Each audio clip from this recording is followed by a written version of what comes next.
Hey, Eugene, I've made you host now. Okay, perfect. I see that. Um, And we are streaming live as well. I've started the streaming link to the to YouTube as well. So there might okay, be people joining in just wanting not to participate, but only wanting to watch it on the stream. And I'll get those details of the live participants. stream. Yeah, perfect. Okay, cool. Can you just allow screen sharing? Because when I made you host, it turned that off. Will do.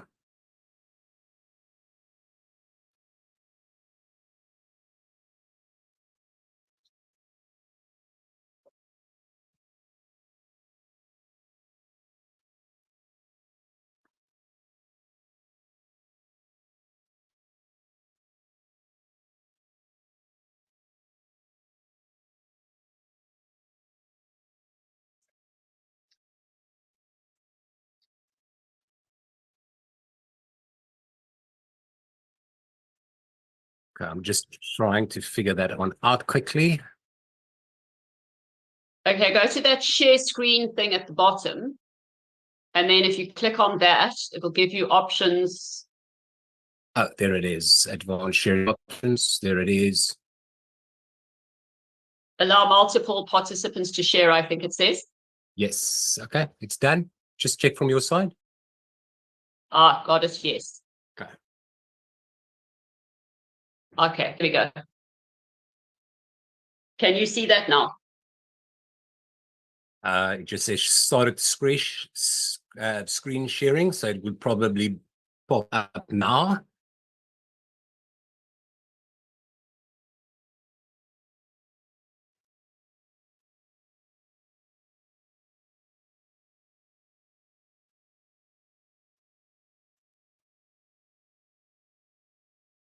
There it is. It's up.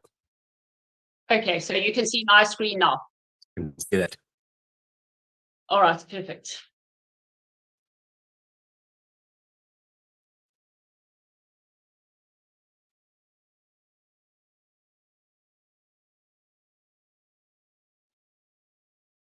Just wait a few more minutes because we are still.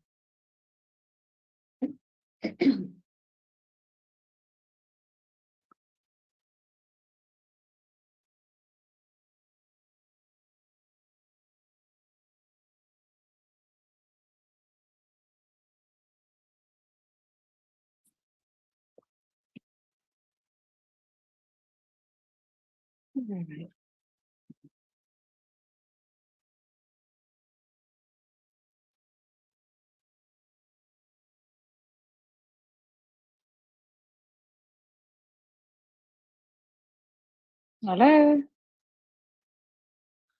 Hi. Hi. Hello, Zelda. Hallo Eugene. Is ek die enigste een nou? Is ons jou klomp? Waar is ons Is al almal? 'n hele paar wat hier so is? Okay. Ek gaan met rond beweeg want ek is besig met my kind. So moenie snaaks dink as jy sien ek beweeg rondie. Is reg. Ek gaan jou in elk geval gaan jou video gaan ek net mute, maar dis reg. 100. Fantasties. Okay. Dankie.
Kom Baba, kom op.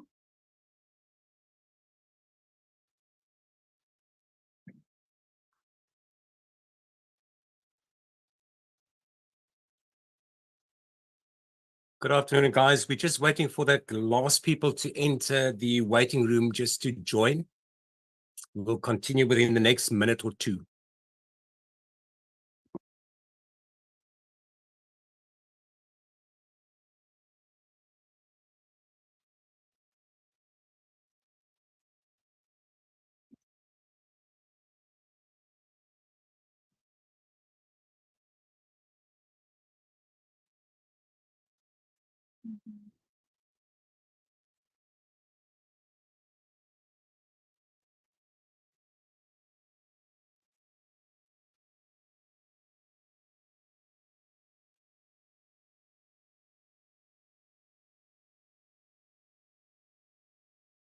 I see I've just had a message pop up, Eugene, to say that my internet connection is unstable.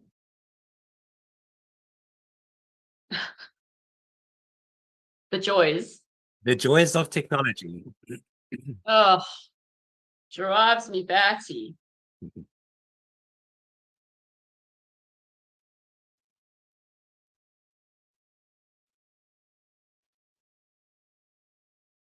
Okay.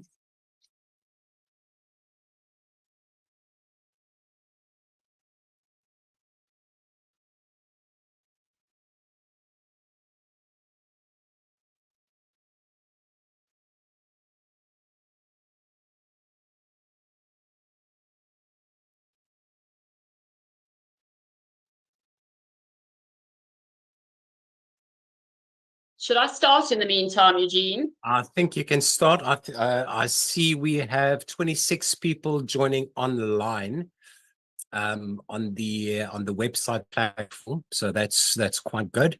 I think you can start. Okay, great. So afternoon, everybody, and thank you for your patience and for, sorry that we had to change the time to 4:15. We would have liked to have started at 3, but unfortunately we had an urgent meeting we needed to attend. So for those of you, excuse me, who don't know me, I'm Corinne Buerter, and many of you will know Eugene Opperman, who is, I've put him as the host because between him and I, we couldn't figure out how to make him a co-host. But we are streaming live as well. So to all of you who are watching the live stream, thank you for joining us. You will see that in the chat here on the Zoom link, I've put in a copy of that interim report so that for those of you who haven't received it, you can get it. And I've also put a link to a WhatsApp group for anyone who would like to receive the results from this, because we will obviously do an agenda. Please follow that link and join the group. And I think Eugene will share a QR code as well. And Eugene, are you able to share that on StreamYard? Yes, I have. I will. Okay, awesome.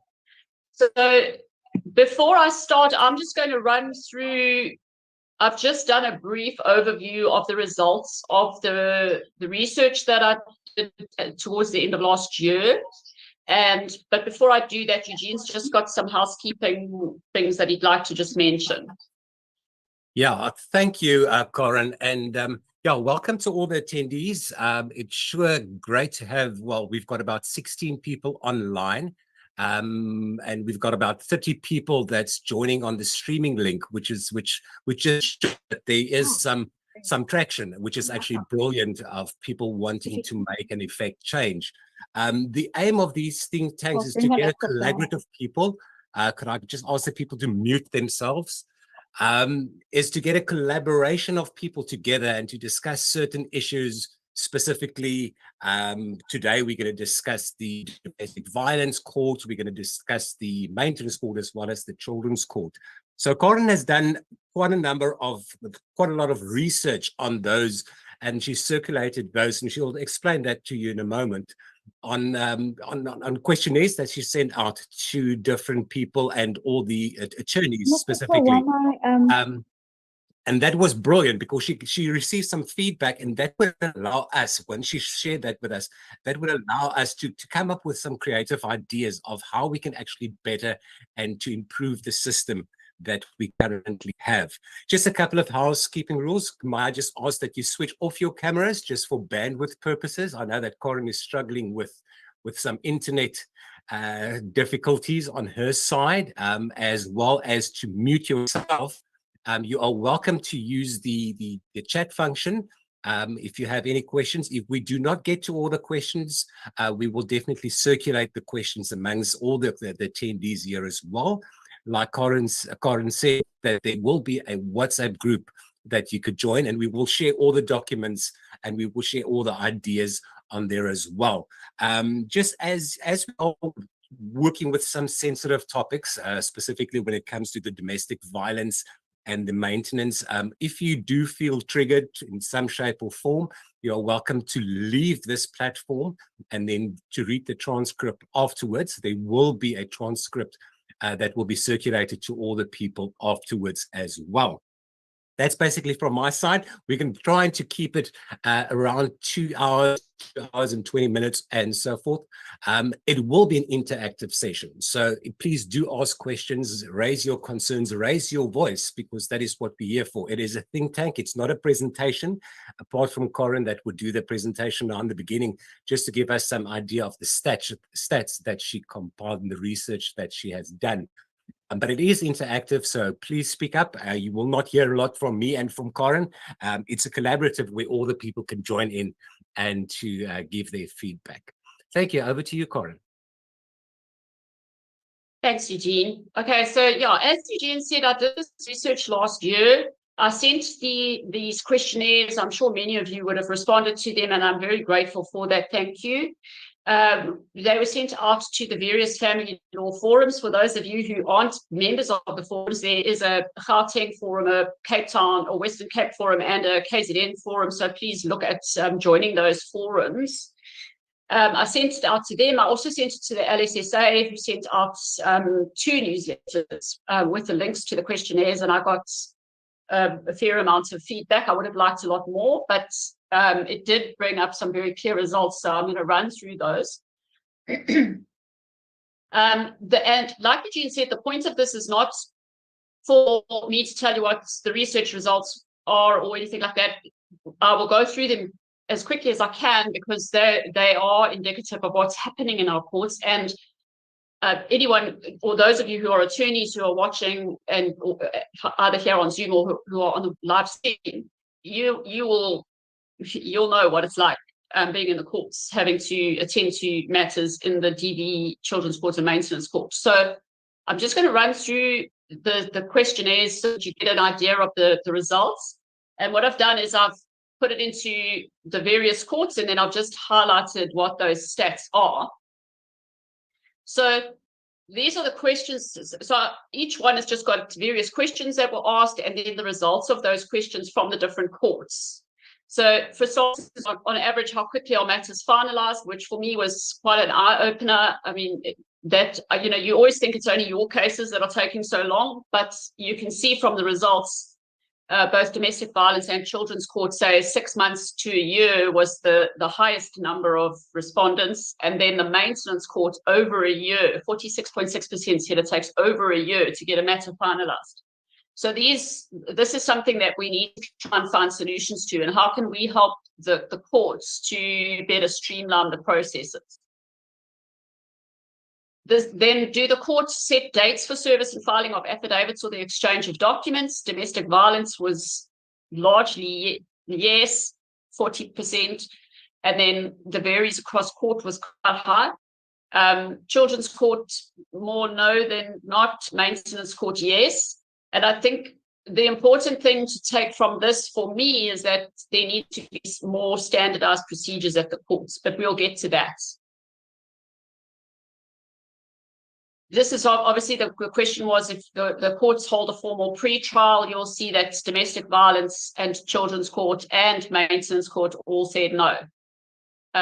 Is this something we need to consider? Will it speed matters up? We can talk about that when we get to the brainstorming session. Okay, so this is quite a detailed one. There's lots of questions, but this is all with regards to the court procedures. So whether they make their own procedures, you'll see that the vast majority of responses were yes.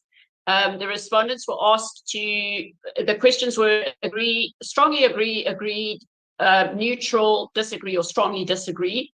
So where I say agreed, it's a combination of strongly agreed and agreed. And disagreed would be strongly disagreed and disagreed, just so that you can understand.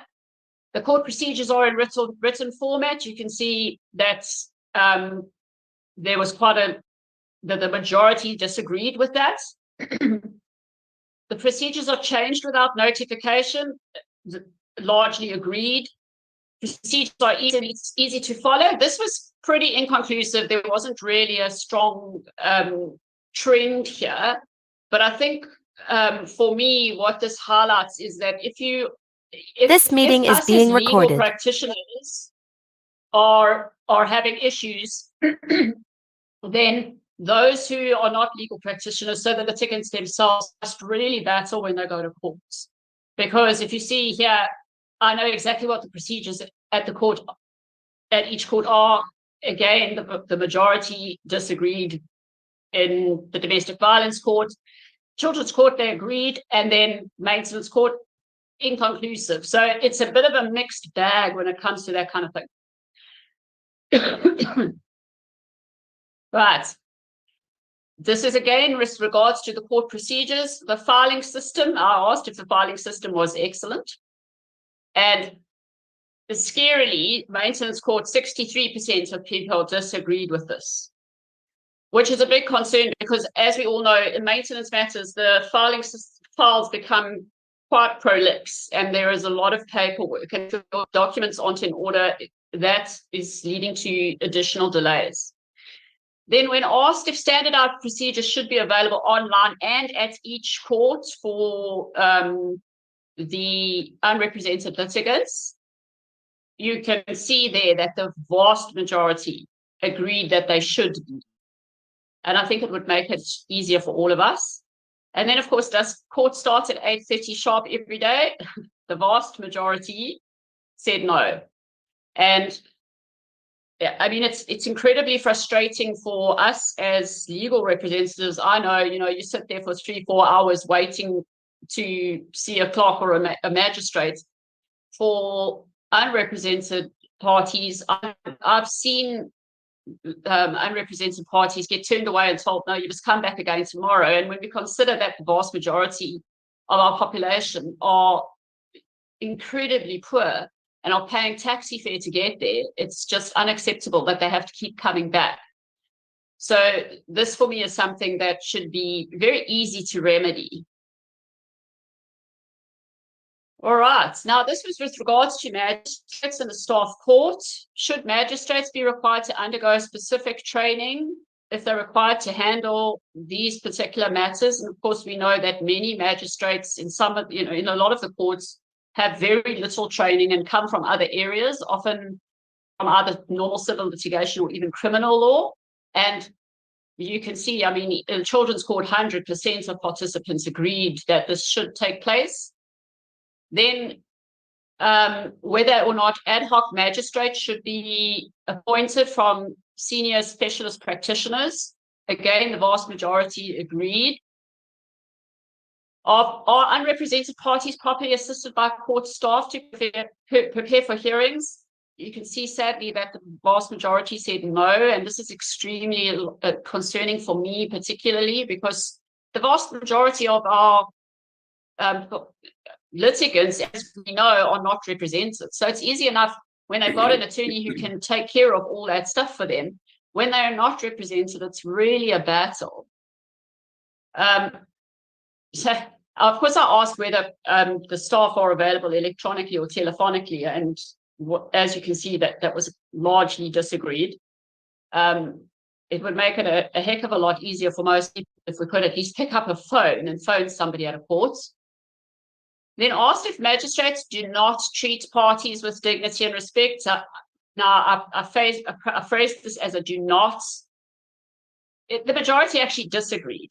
So that for me was a good thing, that at least more people felt that parties are being treated with dignity and respect, which is a good thing. The admin staff are knowledgeable. The majority disagreed.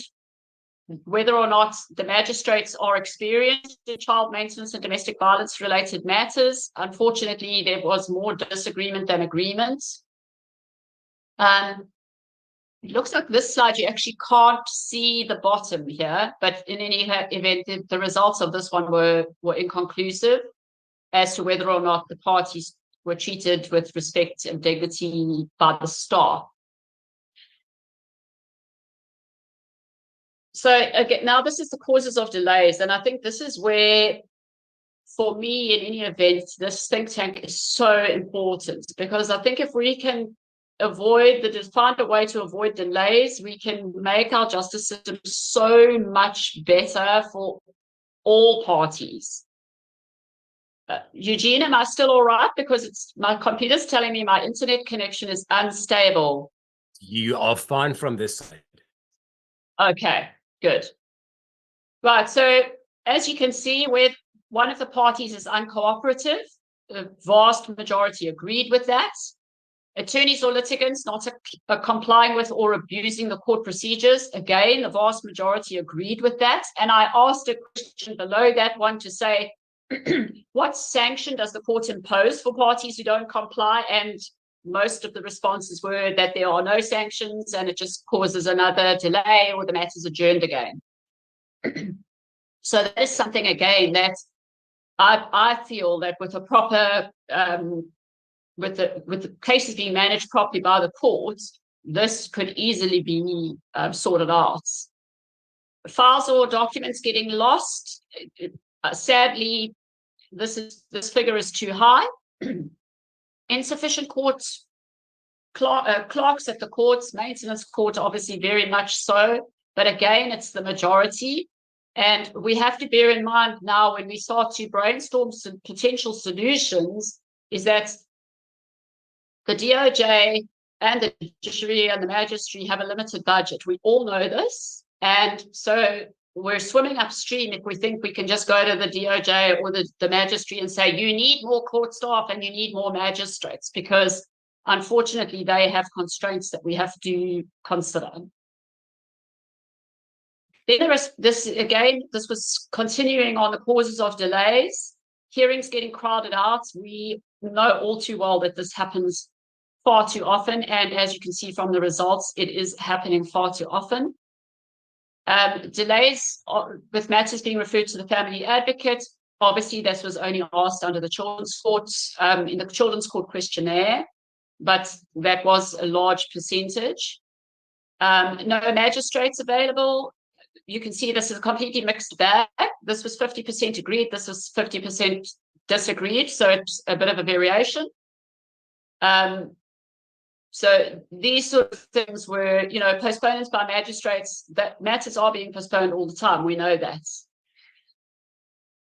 You're right. So this was a very, very important question for me. I believe that, when the application is served on the other party by subpoena, the person is subpoenaed either the children's court or the maintenance court, is a copy of the application actually served on the respondent, and you'll see that the majority said no.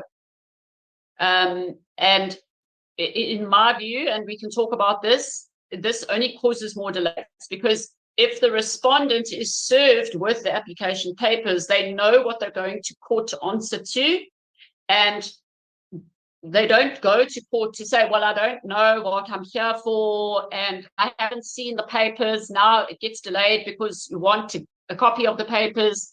And unfortunately, when it comes to unscrupulous legal representatives, they will jump at that opportunity to cause delays. All right, so that is it on the actual results that I obtained from the research. I have, like I say, put the documents into the chat, and it is available online. I'm sure Eugene will send that link. And there is a condensed version of it as well, because the full interim report is 100 odd pages. So like I say, we know we have problems. So let's be part of the solution and not part of the problem. Eugene would say, let's join the magistry and be part of the problem. Very true. I've been part of the solution now for long enough. I want to be part of the problem rather. Karen, I think before we proceed with everything and we engage into conversation, I see that we have 22 people online, 23 people now. I think what might be a good idea is if they can just, in a couple of sentences, just introduce themselves so that we know who we're talking about, where do they fit in, are they from the magistracy, are they attorneys, are they mediators, and so forth. So yeah, can all the people just unmute? Well, one at a time, please. Otherwise, it's going to be chaos. I think you should guide them in some kind of process, Eugene. Okay, let's go. I'm going to go off the list that I have here in front of me. Let's start off with Pratima. Hi, good day, everybody. I'm a former magistrate from Galicia. I have some definite ideas about the stats that Karen has presented, and also some of the stumbling blocks in regard to how we need to deal with, and we'll speak about that. Thank you. Oh, thank you, Pratima. Akasha?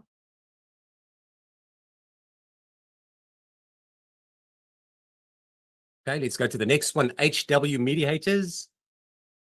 Good afternoon, Martin Welbach, HW Mediators. We've met a couple of times already, and we would also like to be part of the solution. Oh, thank you. Welcome, Martin.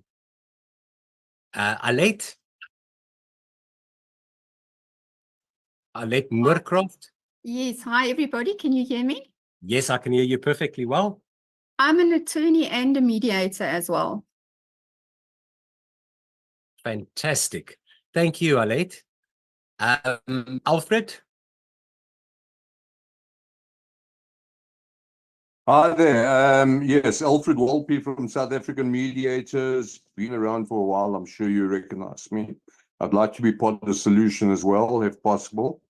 Very interesting that you guys are doing this. Thank you. Okay, thank you. Alison?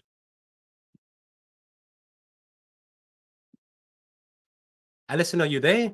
I'm here. Sorry, I'm a bit slow with my hand. Hi, everyone. I am Alison from Grace Mediation and from Dignified Dispute Resolution, and I am a mediator. And yeah, I'd also like to be part of the solution and not the problem. So I look forward to this. Thank you, Karen and Eugene. Thank you. Vessels, Jay Vessels. Good afternoon. I'm Yaki Vessels. I'm actually the regional court president in Limpopo. And even though these courts do not directly fall under me, I did find the information of the report very, very interesting, and also obviously because there was some on the divorce issues.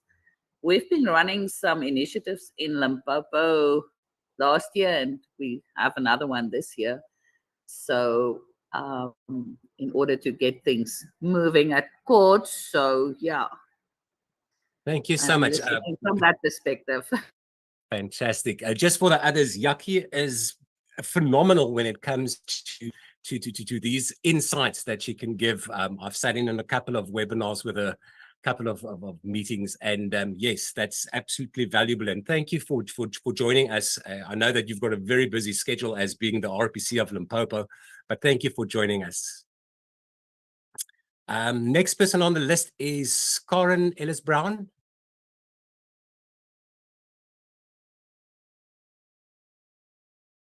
Karen Ellis-Brown. Okay, let's go to the next one, Karen Smith.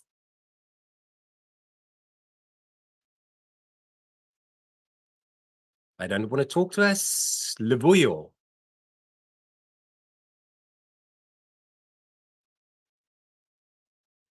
Okay, Livuyo is struggling on that side. Melissa Fourie.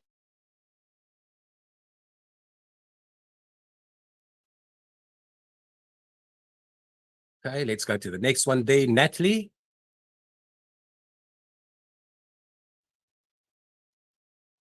Hi, everyone. I'm Natalie Ratis. I am a mediator. I am from Lepopi Mediations. And I am one of the mediators that run the 100 Days Challenge at Wynberg Court, doing mediations in the domestic violence court. So I'm very interested in this conversation on the Circular 3 of 2024 and the way forward. And I think really just to answer any questions and misunderstandings of what actually happened at Wynberg Court. Zelda is here with me. She's one of the mediators. Hello. Hello, So Zelda. we're open to answering any questions that happened at Wynberg Court. I am also a trainer for social justice. I train mediators and part of the Exco team. That's me. Fantastic. Zelda, you can introduce yourself. Hi, I'm Zelda Kutsia. I'm a mediator as well. I have basically been mediating at the DB court since May last year. I think I've done about over 80 cases, mediations, and as Natalie said, did the 100-day challenge. And yes, we would like to definitely, if there's any questions regarding the type of cases that we've mediated, I think it's important that we make it clear what kind of things we were working with at the DV court. I think it's important because I don't think people really maybe understand the type of cases that do go, and that's why there's such a backlog at the DV court, because of the type of cases that should actually never be in a court. So, okay, thanks. Fantastic, thank you. Cheryl? Sorry, Eugene, may I just interject quickly? I just want to contain the discussion, please. This think tank has not been called to discuss the very burning issue of domestic violence mediation. It is specifically about the functioning of the justice system itself, and how, particularly because the questionnaires were sent out to attorneys and legal practitioners. There was a separate section for mediators that was sent out. That's not being covered in this think tank. We will look into hosting another think tank specifically relating to mediation, but that will then, obviously, we will invite all the mediation bodies because that's a different topic altogether.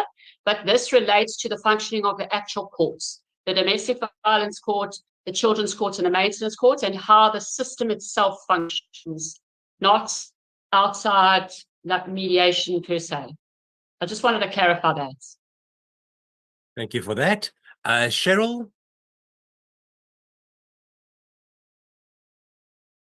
Is Cheryl there? Stella Kutsia?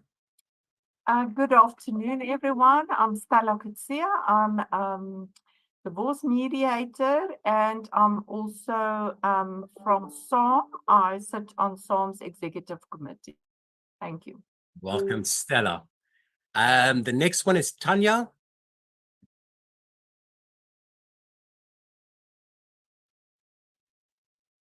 Okay, Viraj. Hello, everybody. It is wonderful to actually hear and see Karen and Eugene. I message them and I speak to them without ever putting a voice or a face to it. So it's wonderful to be given the opportunity to listen to this presentation that is so well put out.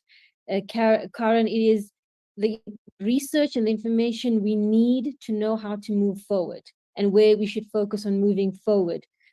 So thank you very much for putting this together. Fantastic. That is basically, there's a couple of people still in the waiting room. The last one that joined is Hester. Hester, can I put you on the spot just to introduce yourself quickly?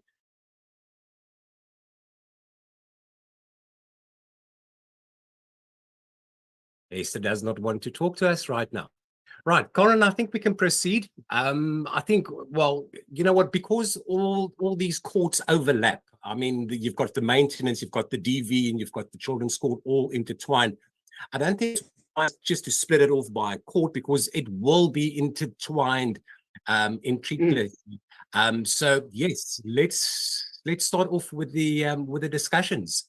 Anyone that wants to start off with just as a general comment?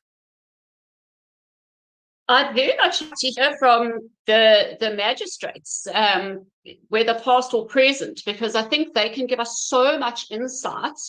And You know, we are so alive to the difficulties that they face. And I certainly know my perspective is, how can we help you as seasoned attorneys who want to see the system work? I mean, that's our passion. We want to see the system work.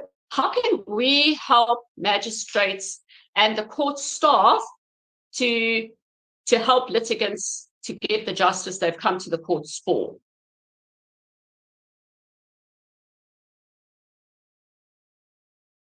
I think Pratima can probably chip in here and give us some valuable insight. Pratima? Hi, Eugene. Does Yaki not want to, and I'm buying to her seniority in this, does Yaki not want to go first? Come no, Yaki. No, Pratina, you can go first. Remember, these courts do not fall directly under me. I know, but I want to hear your voice. I haven't heard it for so long. All right, let me throw some spanners in the works, and I'm sorry to do this. Go for it. I think what's important here, and I haven't heard mentioned, we're talking about courts as if they are places that are autonomous and can articulate themselves. They don't. They're not. So for me, all of this work that you've done has to actually be placed before the Department of Justice and Constitutional Development. Within the department, and this is, I've worked there for 10 years in the department. This is why I can talk about this. There are bodies who work and determine how the court is structured and what codes are applicable and how many clerks will be appointed within the DOJCD. So by us brainstorming here, we're not really going to come up with a solution. We would have basically an idea of what would be lovely to have. And unfortunately, I mean, I was in charge in my time at Justice to deal with children's courts, child justice courts, and maintenance. And you will not believe how tightly controlled it all is. And it's done on a population basis, etc., etc. So I'm very concerned. I think the data you've produced is spot on. I don't argue with that. And I don't think it makes people's lives easier. And having been and taken that and sat on the bench, I can tell you that we need to go back to the people who formulate these things. And I would, if I were you, take that data and put it in an understandable spreadsheet or whatever. And also you will have to disclose your sample, because your sample has to be ethically assessed. That's the big thing. And then you need to present it to the chief of that particular unit, the whole unit. And it'll be up to her or him to take it to the DG to allow you to talk to them. And I've said this to you before, long ago, a year ago. You will not be allowed to come and act as magistrates because you have this insights. You will need to really bring this information to the bodies who are doing the work. And I think trying to find solutions here, which you can place before the DOJCD, will be useful. But it may not even be taken note of. So I just wanted to kind of start up the discussions with that. Yaki, asseblief. Thank you. I see that Karen had noted that DOJ had received the report and the DDG had received the report. I also had sent it to him, the new DDG for court administration. So they are aware, and I do think it was a good thing that the survey was done.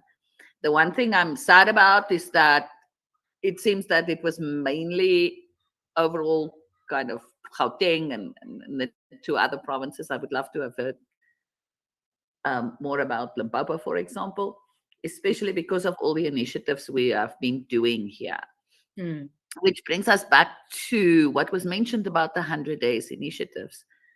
Now, we've been running 100-day challenges in Limpopo, especially in the divorce courts, since 2020. And there had been those couple of ones across the country for domestic violence as well. And then last year in Limpopo, we had 100-day challenges at 19 of the courts, which were different challenges, but it included maintenance. There was challenges and teams for divorces, for protection orders, and sexual offenses. So when we are running this, we could see the difference because of the fact that all the stakeholders are involved as part of a team, and they really are focusing on what they can do, and particularly with maintenance and domestic violence, to reduce the turnaround times and obviously any backlogs that there are. And they had really been successful. And one of the things is because they started all to work better together and adopt better working strategies, you would find that it sort of continues afterwards. We're going to start having 100-day challenges at all of the Limpopo courts in May this year.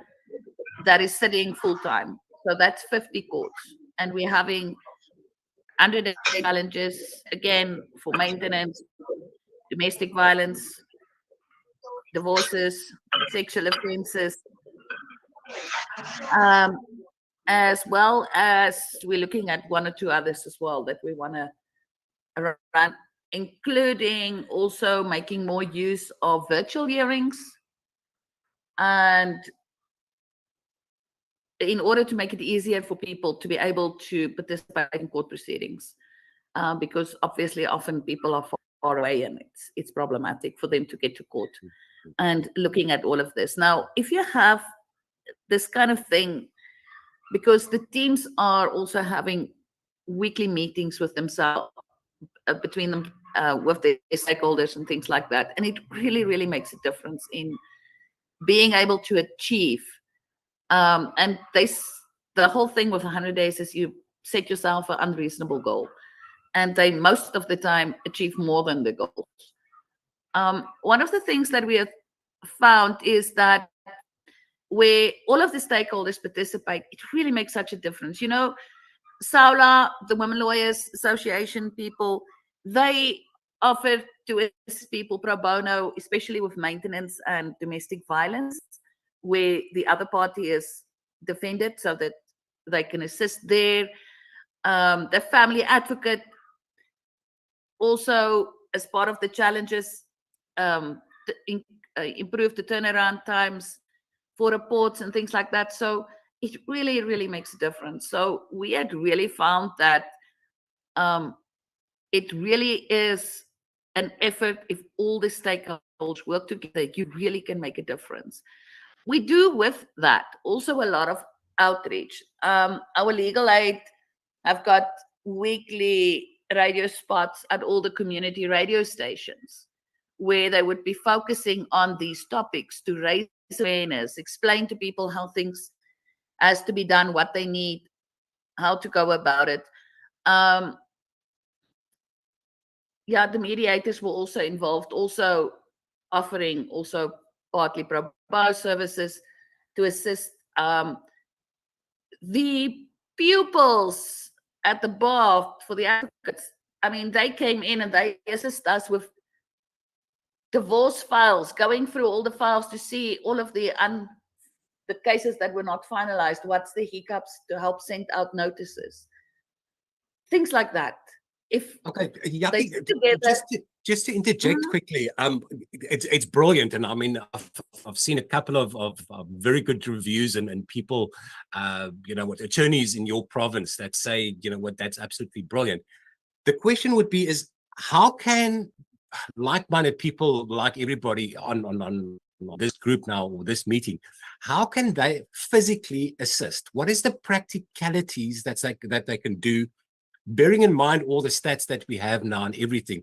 But what is it that they could do as a small thing in order to try and alleviate the burden of either the courts or to assist the judiciary? Or I mean, I listen to what you say, to say, you know what, get a lot of pupillage candidates and have them go through files. How would one overcome things like, you know what, it's confidential information, it's POPIA, it's children's names in terms of the Children's Act and so forth?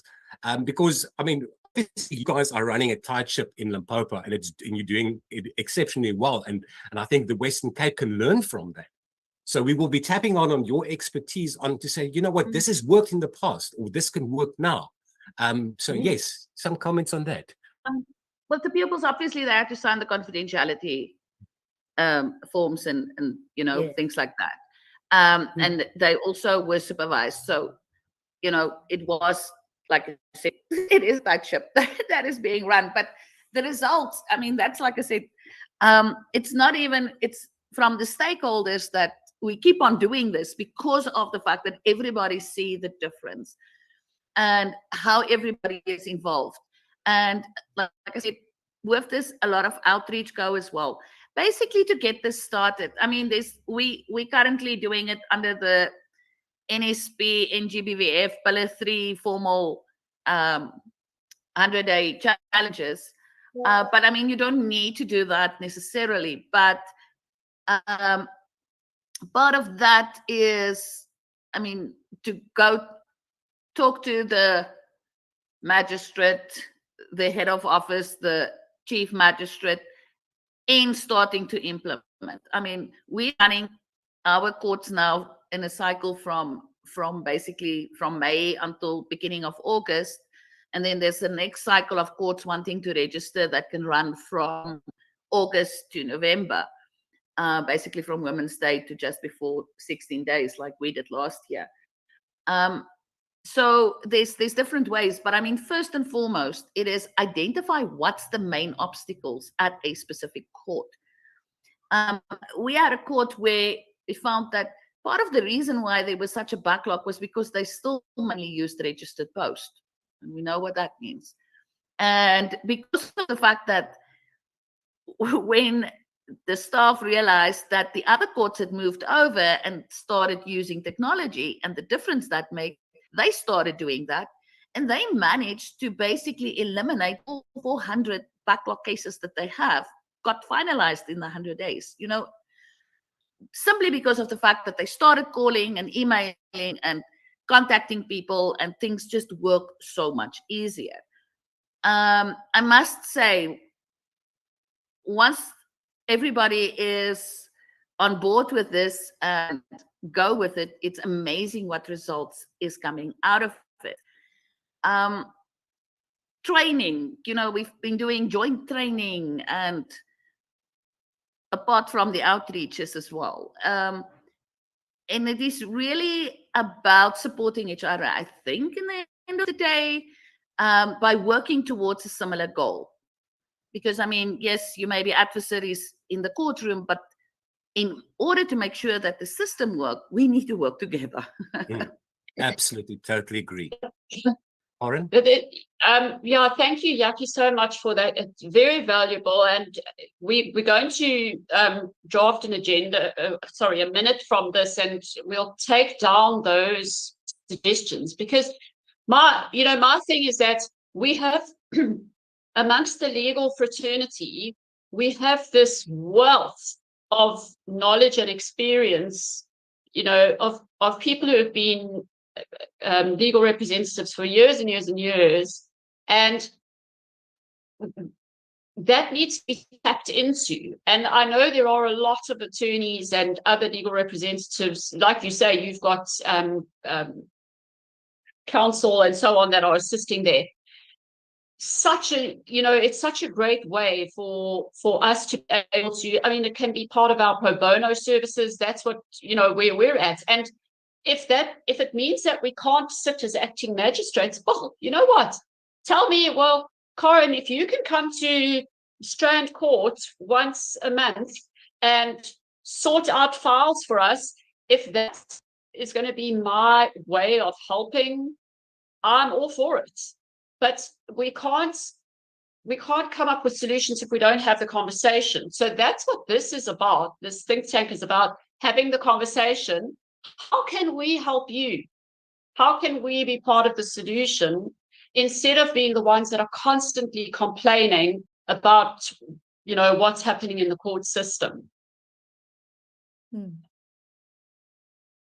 Totally agree. We've got 2 hands already. Pratima, you can go ahead. Thank you. I want to, and this is a personal experience. So I want to say thank you to Yaki very, very much for that. One of the things that I did when I got to Kailicha is I gathered my staff. And what I found out was that they hadn't had training, the staff themselves, the clerks, the investigators, all of them, including the court manager. The court manager essentially is the person in charge of those staff. And so what we did was we embarked on training. And I said to them, this is how, because by that time we had the police already not the police, the community at our doors, because they hadn't, the maintenance going nowhere. So we spent a day training, just talking about how we need to do this. You know, when do we get to court? Who does what?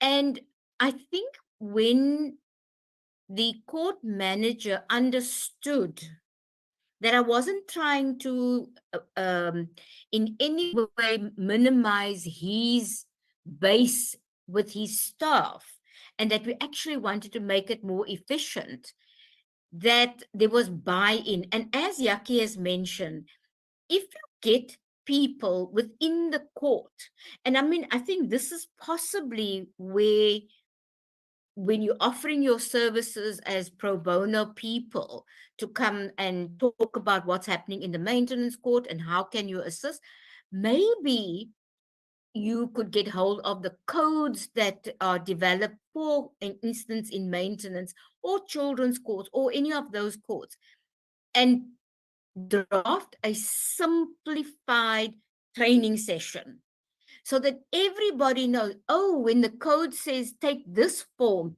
this is what this form is about. You understand? Because not knowing that means it's like touching in the dark all the time. And staff feel empowered. And you know what? That carries over to the community. Because the staff will be able to say to the community, you haven't brought this, this, and this along. Can you bring this to me within the next day and we will then do your application or something like, but they also feel able to apply themselves. So training for me is essential. And you need to bring on all those people who've got little foundations there or little camps there, and to show them that this is, we're going to work together on this. We're not taking away anything. And it does get better.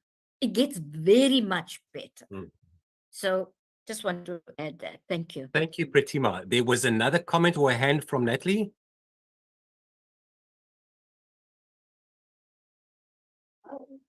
Hi there. So Karen, I heard what you said, and I know that part of the agenda when I looked on the website was that we were going to discuss the 3 courts, which was DV, maintenance, and children's court, but also the directive. But going on the back end of what you've asked, how do we help the magistrates or the court system try and sort of bring justice and streamline things that are happening in the court?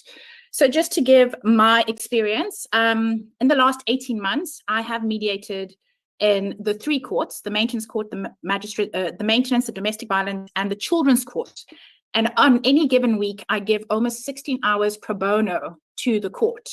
And what we have seen is that the finalization rate is much faster for the magistrates than parties having to wait 3 months for a parenting plan or 6 months for a parenting plan. We've seen that often. So we help with the finalization rates where mediation is appropriate. And like I said, in 18 months, I've done 262 cases, which amounts to almost 780 hours of court time, allowing the magistrates to focus on cases that need in-depth trial, and cases that need to be, in-depth trial, because and not further postponements. So that's one of the ways that mediators can assist the courts. It's worked for us. We've been in the Wynberg court for 8 years, the organization I volunteer for, but specifically I've been there for 18 months. And just to give you an indication, during the 100 days challenge, we did 2 mediations, which would amount to 8 mediations a week. With 8 mediations a week, the court roll was finalized from an average of 34 mediations to 34 cases to 56 cases per week were finalized by the magistrates in the domestic violence court. So you understand that we're only doing 8 mediations, but it was almost a double turnover of finalizations because we were seeing to the cases that were appropriate for mediation. Okay, now I don't think mediation or the use of mediation in trying to alleviate the backlog of courts was ever in question. I think that's a brilliant initiative if it's done properly, obviously. But yes, that's most definitely part of that mediation could be used as a tool in order to alleviate or to assist the courts in any event to alleviate the caseload. Thank you for that. Next hand that we have up is Jackie Wessels. Thanks. I thought I should maybe just add that, we've got these efficiency enhancement committee meetings on a local level, on a regional level, and then the one with the JP, and then the national one. Now, in our regional efficiency enhancement committee meeting, for example, initiatives such as the 100 days are always on the agenda. That's, like I said, why it's probably easy for us at this stage in Limpopo to implement things like that, because it is something that the leadership of all the stakeholders are in agreement with. So that makes it much, much easier to do that. But it is also something that from your side and as practitioners, that you can take to the local case management meetings and to the regional one and to the provincial one that the JP is running. And the national one, which has been called for next week, actually, because we all know we need to come up with solutions. And because myself and the chief magistrate in Limpopo were talking this morning, for us, we find that with initiatives such as 100 days, it really made a difference. And depending on what the problems are at a specific court, that is really where one can see what everybody can actually bring to the party to make a real difference. Because sometimes it's not really about having additional presiding officers because we don't have extra courts, courtrooms. Yeah, we are making a sense. It's not that simple. It's just not that simple. Though, I mean, I did get some ad hoc people, presiding officers in as part of the project last year, where I have a specific day where I can place a specific court role that was now for divorces, for example. So it's not something that's totally off the books, but it depends on a couple of things, including simply the availability of courtrooms and staff, unfortunately. And we have a scarcity of that. But it doesn't mean that there are not initiatives. But like I said, part of this is to actually pinpoint what is at each of the courts the specific problems. Because if you know that, then you can start looking at it to what can be done and what can we do differently in order to make the system work better. Obviously, like with the stats that Corin compiled, there's some commonalities because it was the whole group, it was the whole of South Africa that could submit their feedback. So that would give you a general idea of problems encountered nationwide. But I most definitely agree that it's definitely court specific. The courts in Grabouw, for example, will not be the same as Limpopo or Gauteng or Randburg or wherever. It might be different because of the geographical situation and the cultures of those people. But there are certain things that is recurring. Things like lack of training. I mean, the lack of training we've been speaking about now for ages. I mean, Pratima has mentioned that as well.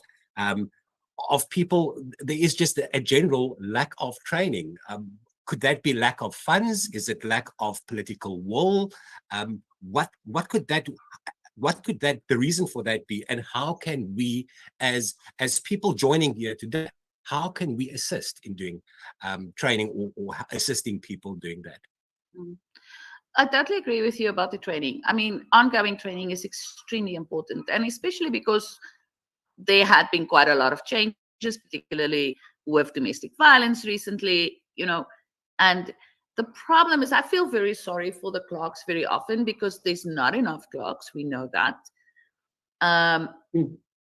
And there is the issue of the budget and appointments and things like that. But they also kind of put in there, and maybe there's somebody that shows them the ropes, but they do not always get all the training they need.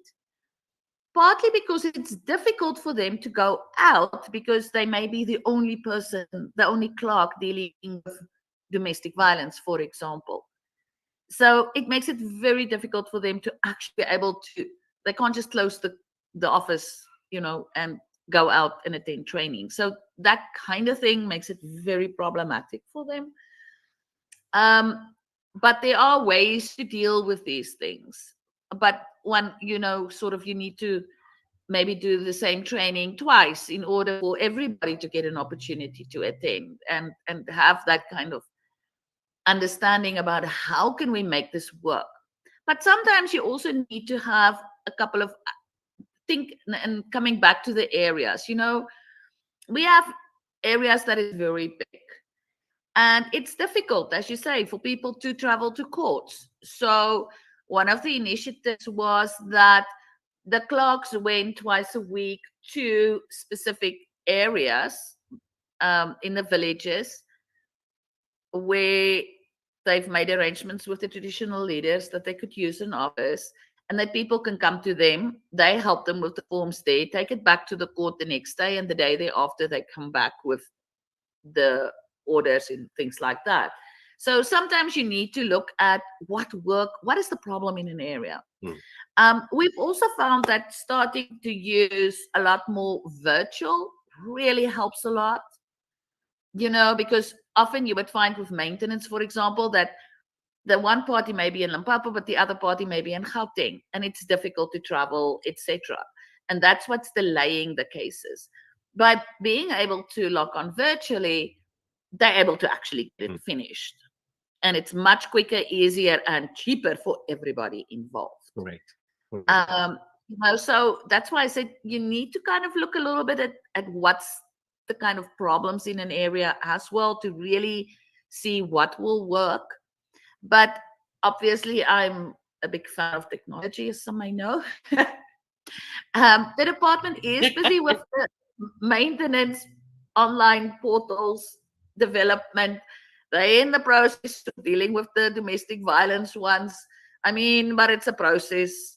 It's not happening fast enough. But some of the things you can email, and have that arrangements.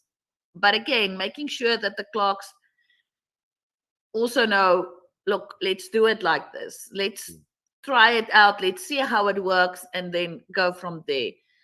Because sometimes the email is not the best either, but there are ways. And so, just trying and working together in seeing, okay, let's see what can work. What can make the difference for this specific community? I must say, with MPOs and CBOs that has been assisting as well to help people to complete forms correctly or guide them with regards to what is necessary, all of that can make such a big difference. Absolutely. And I think it can reduce Yeah. the turnaround time at courts as well. And then Exactly. absolutely, Yeah. absolutely. We'll come back to you now on that point. Corin, you had a hand. I did. It took me a while to figure out how to raise my hand. I was gonna go like this. Yeah, Yaki, your input is so invaluable. How can we, we're here in the Western Cape, and I understand, we can go to our local court and ask questions about how we can help. But in order to get a better understanding generally of the problems that are faced, I'm going to put the links to the questionnaires into the chat. I've put the one in so far. Perhaps these can be, if you are able to find a way to, since you love technology, to distribute it to the attorneys in Limpopo, so that we can get feedback from the attorneys in Limpopo, because that was the purpose of the actual the report, or the research, was to get input from attorneys as to the problems that are faced by them at court level. I would so love to be able to do the same for unrepresented litigants, to get their feedback. But so many of our litigants who go to courts who are unrepresented don't have access to the type of technology that we may have access to. So it's difficult to get that kind of data. But yeah, if you can give us more ideas on what we can put together, certainly the whole intention behind this meeting is to gather ideas, to get the conversation going, and then to go to the DOJ and to the other relevant departments and say, well, these are the ideas that we have. How can we help? What can we do? Can we have a conversation about it? So this is kind of the first step was doing the research. The second step is having these conversations. And like, Natalie says that they've been able to reduce caseload so well in Wynberg. That's so great. If that platform can be used to assist to do that, then that's great. How else can we help? What other things need to be done? And I think this is why this conversation is so important. Absolutely. Can we hear from some of other panel members as well?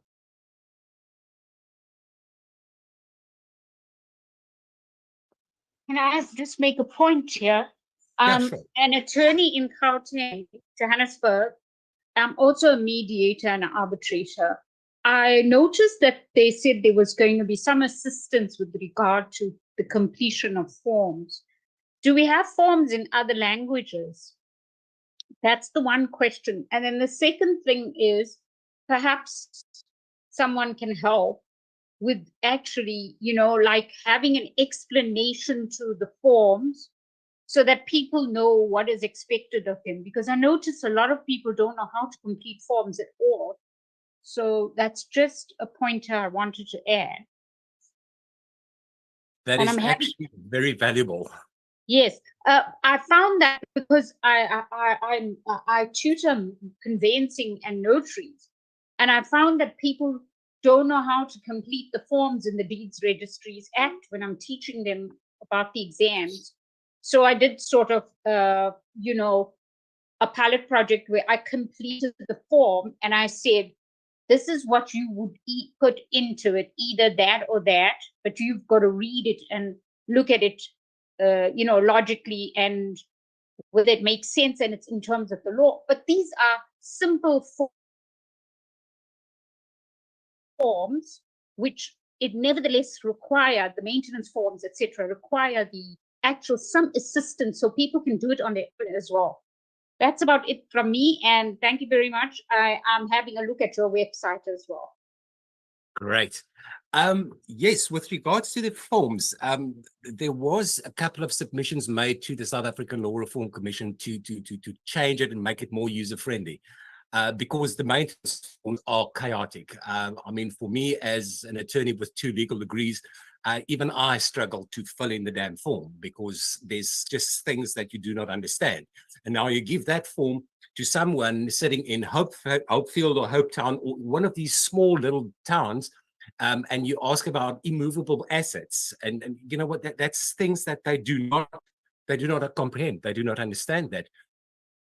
So we have made submissions to the South African Law Reform Commission now when the Maintenance Amendment Act will hopefully be published quite soon, to make those type of changes. For example, I had the whole issue with regards to the J101 form that says it's an application for maintenance. But you know what, it is not. We should move away from the culture in South Africa where we stand in a queue, we fill in a form and we get something in return, and something like SASSA or a children's grant or something like that. It should not be an application for maintenance where you fill in a form and you get something in return. It should be the intervention, a request for intervention of the court so that people can actually fulfill their common law duty of support. So the whole changing of the wording to make it more user-friendly and to assist people with little subtitles to say, you know what, this is what you need to fill in here. This is what you have to do here. And obviously in different languages as well. That is absolutely necessary, that needs to be addressed. Yes, that would be very appreciated by the public, I'm sure. Thank you for that, Katja. Corin? Do I still have a hand up? No, but you can you can take over for 5 minutes. Let me go and get something to drink quickly for me. Oh gosh, my connection is unstable again, Eugene. Okay, no, that's not a problem. Okay. Anyone else Well, from is there anybody else who has anything they'd like to add? Can I You say know, something? sorry, Alet, you can go first. I'll go after you. Thank you so much. I've been part of a pro bono group. We in Germiston, Pretoria, and in Benoni, where we specifically in Pretoria and Benoni, where we mediate with DV as well as the Children's Court. But I then became involved with Germiston, and what the magistrates pointed out to them, to us, was that there's a lack of resources, specifically in the Children's Court. In other words, the reasons why it's taking such a long time is because the social workers, you know, they can't get to all the houses or to all the people. The psychologist reports, it's lengthy and it costs a lot of money. So what was done there is that we got a group of people together that we've got mediators, we've got attorneys that, so we've got mediators that mediate, and that's, I'm there on a weekly basis where I mediate. But then we also have attorneys where we represent the children, you know, on a pro bono basis, as well as we have social workers that the magistrates can refer people to, or, you know, for specific cases, like quickly go and do a visit there. And then we also have psychologists that will do specific assessments that the magistrate needs to do. And so they had a lack of resources, and that's what we did. All of us got together and we got all of these resources, and it is definitely, there's a higher turnover of cases being settled or, you know, or results just by doing that. And that was all done pro bono, Alet? Everything's done pro bono. The social workers, the psychologists, all of us, attorneys, as well as mediators. Okay, fantastic. What practical things that you do in court? I mean, if you don't mind sharing that with, especially with the Benoni and Germiston courts, what practical things did you do in order to assist to make the system better, to reduce the backlog? Okay, so in the DV court and in the children's court in Benoni and in Pretoria, we only do mediations. Okay, so that was okay, but also like I actually said appropriate mediations in the DV court. So we won't, I mean, we won't, when there's blood and gore, we don't get involved with that. But in Germiston, there's a lot more. Like I said, I didn't do it, so I'm not the right person to say what did we do, but we brought it under, well, you know, we've just got involved with the magistrates, and they were saying to us, this is what they would like to do. Now, I didn't get everybody together. I came in at the second meeting, where the first meeting was already done. But what we, like I said, we have a meeting every second month, all of us, where we sit and we discuss with the magistrates and say to them, and this is our children's court, what can we do to help you? How can we streamline it for you? And that is where they came up and said, and all of us are doing it on a pro bono basis. Mm-hmm. So, and they said, yeah, they physically need, you know, like social workers to go out, to go and see what are the situations in homes because of the social workers being so backed up. You know, psychologist reports are expensive. I mean, you know, it's 40 to 60,000 Rand, up to 120,000 Rand for an assessment on a child.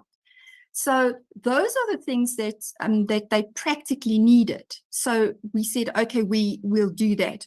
Also, there's a divorce desk as well, where we do rotate, and we as the people come in and they want to complete the forms, we actually help them complete the forms, you know, so that, you know, to smooth the process and explain to them what the process is and what you need to do and all things like that. So those are practical things that we're doing there.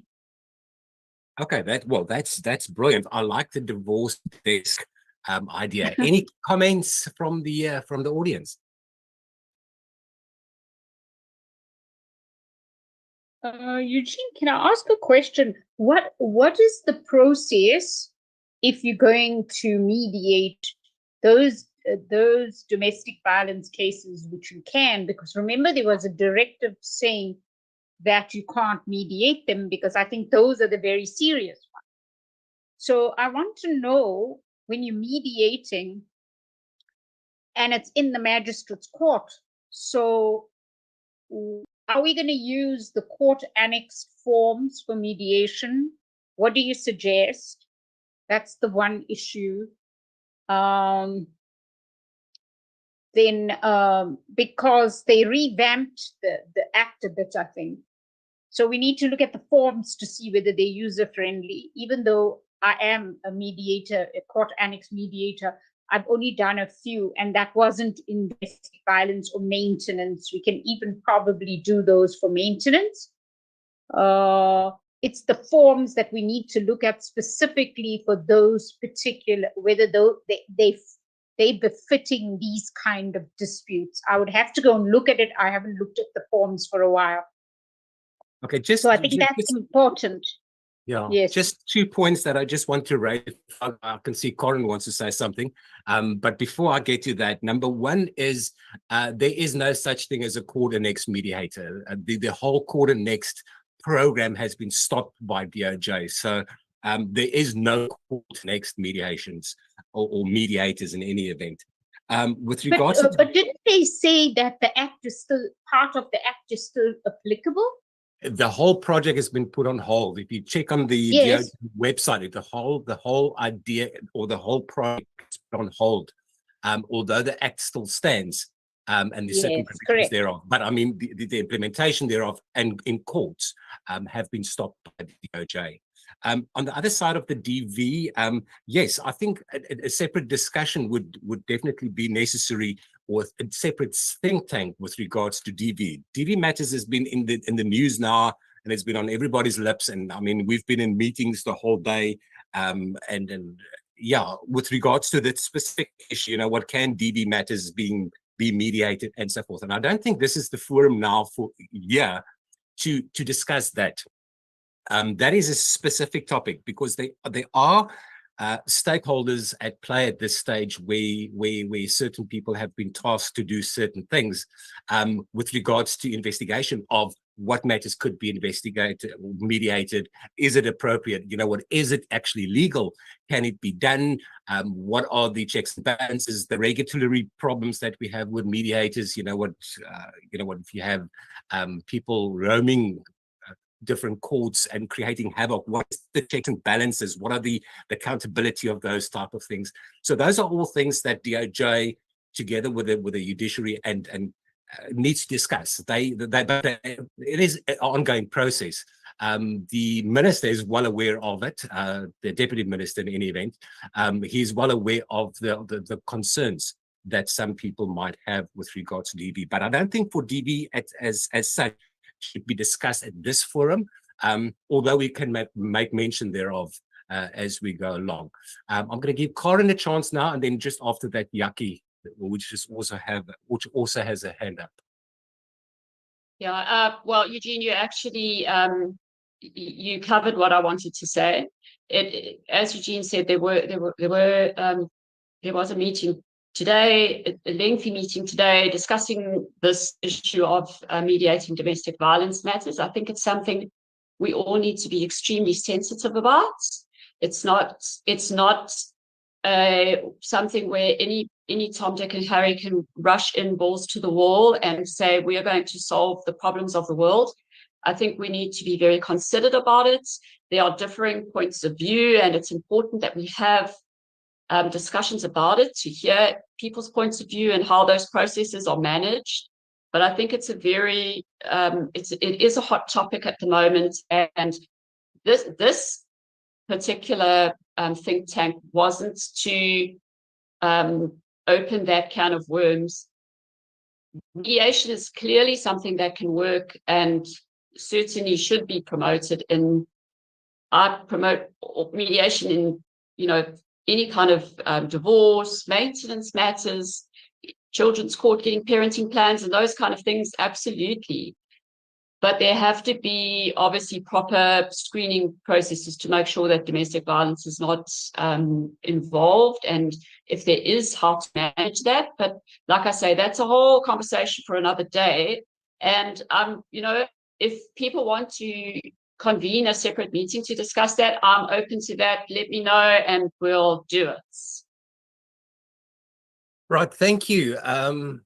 RPC Vessels, you have the floor. Yeah. Thank you. I'm also on the rules board.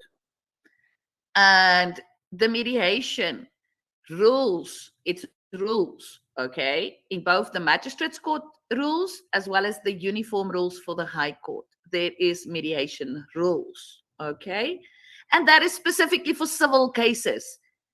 And that means divorces included, but for all civil cases. And it's a voluntary mediation process. And in terms of the rules, when you issue your summons, you can indicate whether you want to mediate. And if you file your notice to defend, you can indicate whether you're interested in mediation. So a lot of mediation is happening in my province with regard to divorce cases in particular, but it's a process that is for the divorces.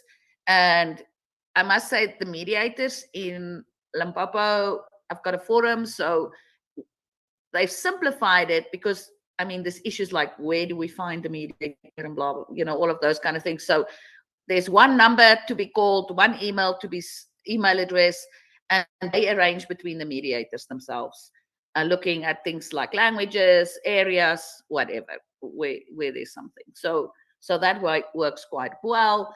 I know that also with the 100 days, they've been helping out the maintenance officers, particularly with pre-mediation, to get everything sorted out and things like that. So the court annexed mediation, which is a problematic term, if you really look at that. Yes, the rules have changed. So the Rule 86 in the Magistrates Court rules that had the whole thing about the registration and the forms, etc. That had been repealed 3 years ago, 2 years ago. But there's the rules, and the rules is basically the same for the High Court and the lower courts in regards to mediation. Like I said, but that does not apply to other types of cases. It is for civil matters. Okay. Which includes the divorces. Maintenance the Maintenance Act do have a mediation provision. The Domestic Violence Act does not have a mediation provision. I think that we just need to clarify right from the start.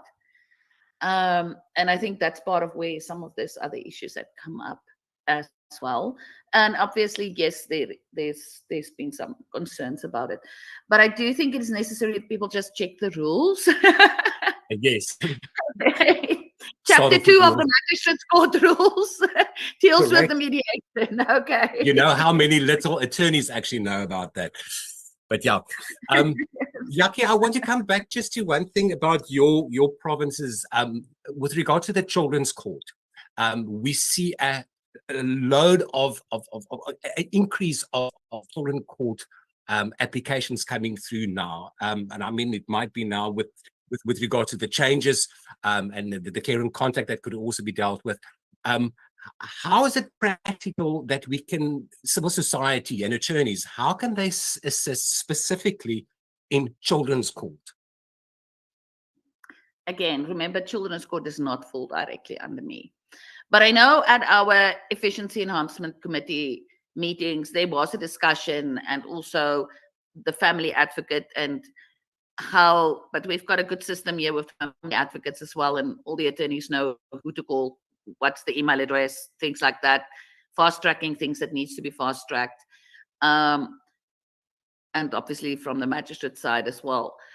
But it really goes back to what Alet was saying as well. You really need to sit down, see what's the problems that are placed, and see how everybody can start working together to really make that difference. It really keeps on coming back to the fact that we need to make a concerted effort, get everybody involved that can assist to make that kind of difference. And I think also, if you have a Children's Court that is particularly congested, I think what Alet and them were doing, that she was talking about at Germiston, take that kind of initiative.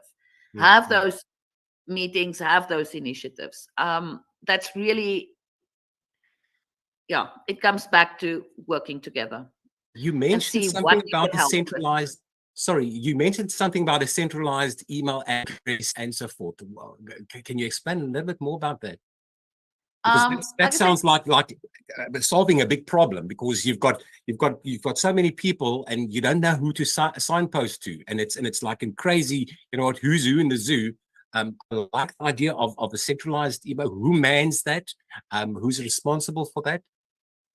Like I said, in the BAPA, there's a mediators forum, so it doesn't really matter which organization you're from or whatever. They're all part of the forum. So the forum had created the central email address and phone number that we just sent a request through, or people contact them. They know, or the clerks would give it to them.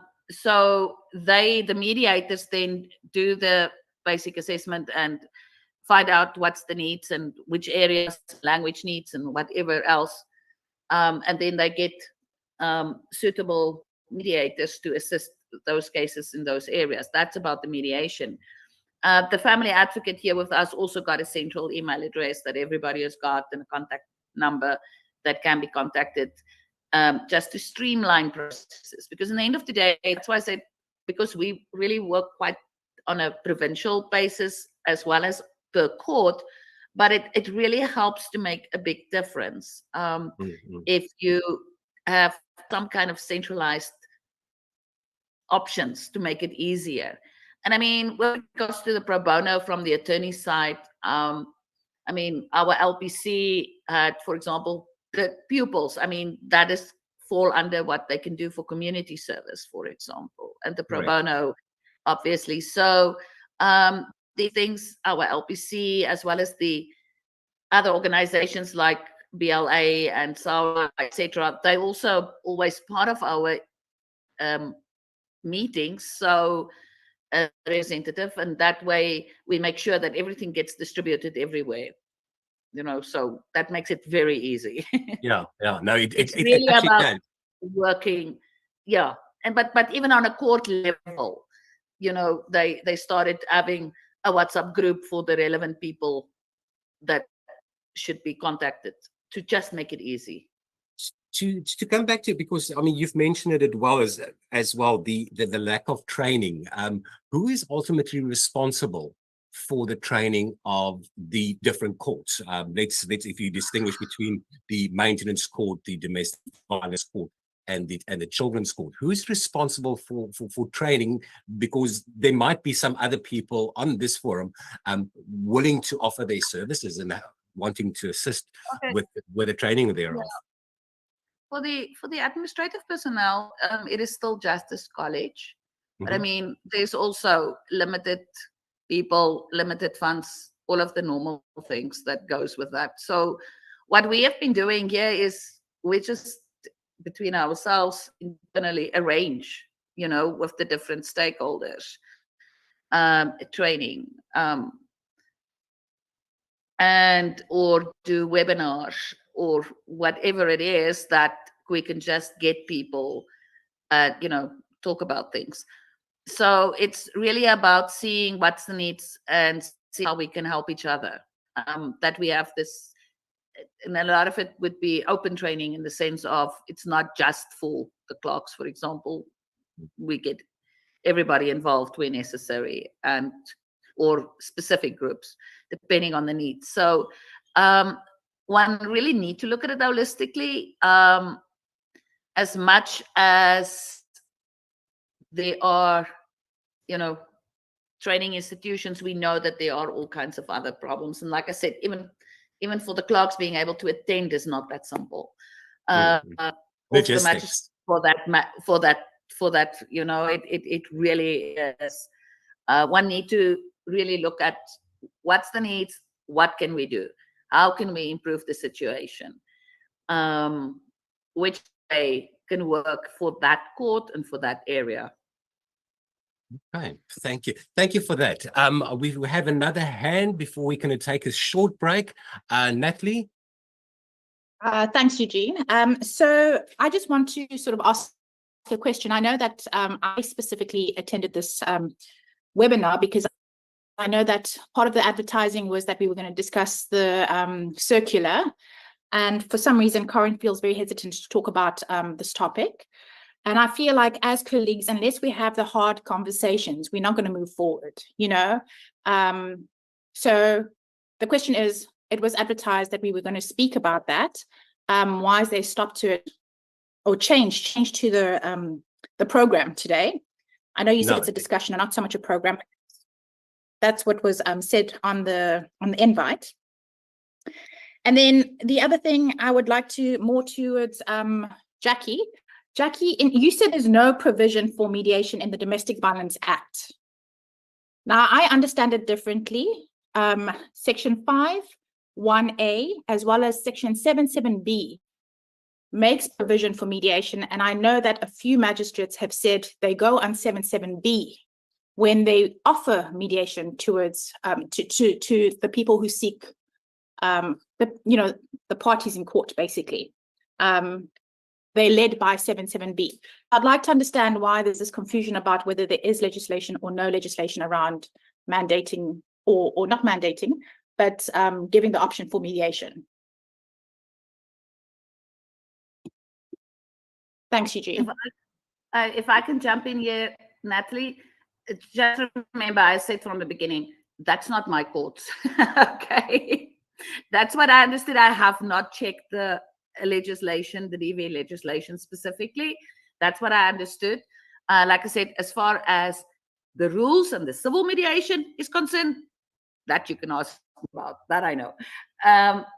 But if there's provision in the act or not, that's for the people that's working with that to discuss that. Like I said, I understood that there wasn't something specifically. To what extent that may be. Thanks, Jackie. Thank you. Corin, do you want to chip in here? Yeah, I just wanted to respond to that, Lee. I don't recall on the invitation that it ever mentioned that there was going to be a discussion about the circular. That certainly was never my intention when convening this meeting. It was to discuss the reports, and that's why the report was circulated to all of the participants. They were invited to read the report, and that's why it's been circulated to the DOJ as well. And to other role players. It's that whole aspect, as far as I recall, was never a part of the invitation. I stand to be corrected on that, though, but I don't recall that. Okay, right. I think Corin, she does have problems with her. Okay, Corin, you back? Sorry. You just lost some signal. Did I disappear completely? The last 20 seconds. Yeah. No, I was just saying that I don't recall that's the invitation included discussing the circular. That is as I've said, that's another, and as I said previously, I'm happy to convene another meeting to discuss that. It's definitely a conversation that needs to be had. But the purpose of this was to discuss the research results and ways that we, as practitioners within this space and family law system, can assist to alleviate some of the problems that are being faced. And I'm very grateful to Yaki for her input, because it sounds like the rest of the provinces could certainly use what's being done in Limpopo as a blueprint for how we can put our heads together and offer support in a similar way. So I think that's a very good thing, and certainly something that we will put together in a minute. Absolutely, I totally agree. Right, it is 5:45 now. I think there's a lot of people that's WhatsApp me and just said, can't we, they just take a 10-minute break just to go and get something to drink. And then we will convene within, well, let's make it 6 o'clock. And then we will run through some of the suggestions on the specific report. And then have a quick fire round where everybody can just throw around ideas, and we'll jot them down pertaining to specifically the maintenance court and the children's court as well. Okay, so I'll see you guys back at 6 o'clock. Thank you. Yes, thanks, Eugene. Thanks, Will Eugene. you look at my question in the chat for later? Will do.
Right, and we're back. It's on the clock, 6 o'clock.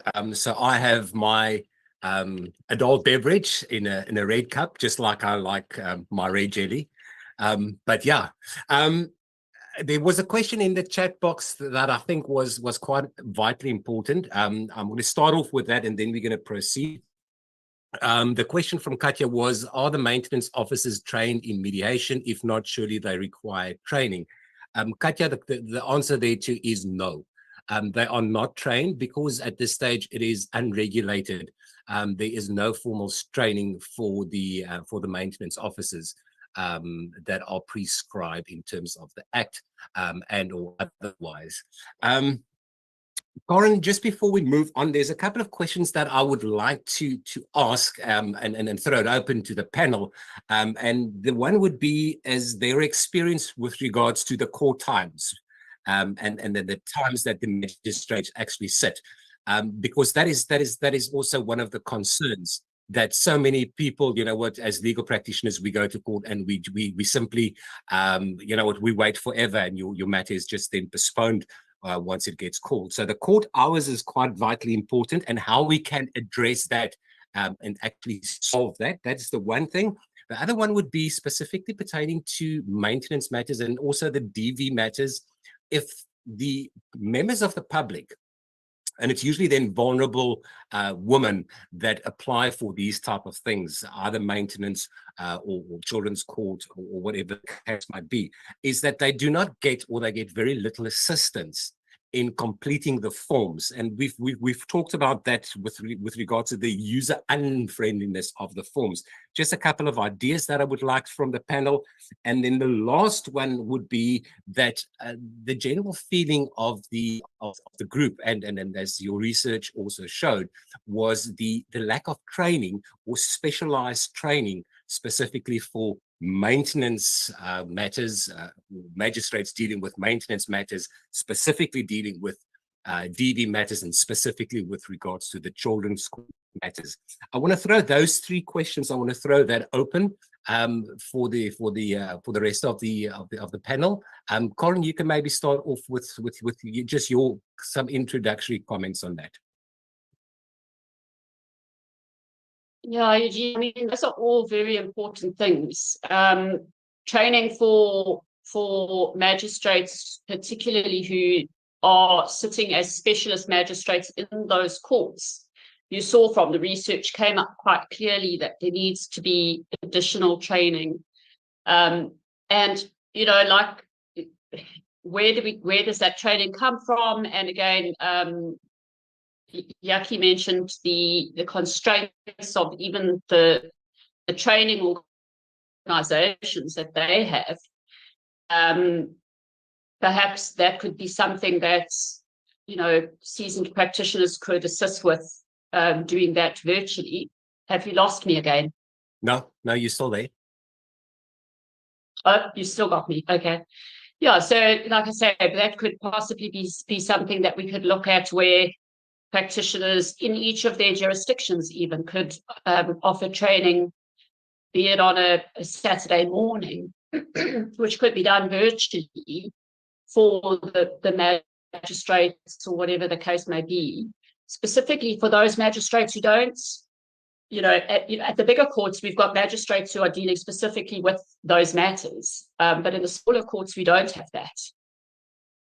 And like, for example, I had to go to Hopefields 2-3 weeks ago, and after a 2-hour drive, I had to sit and wait I got there just after 8. I had to sit and wait until 10:30 for the maintenance officer to arrive, who came from, wait now, oh gosh, no, I can't remember which one it was, but he came from one of the areas in Cape Town, one of the Cape Town courts.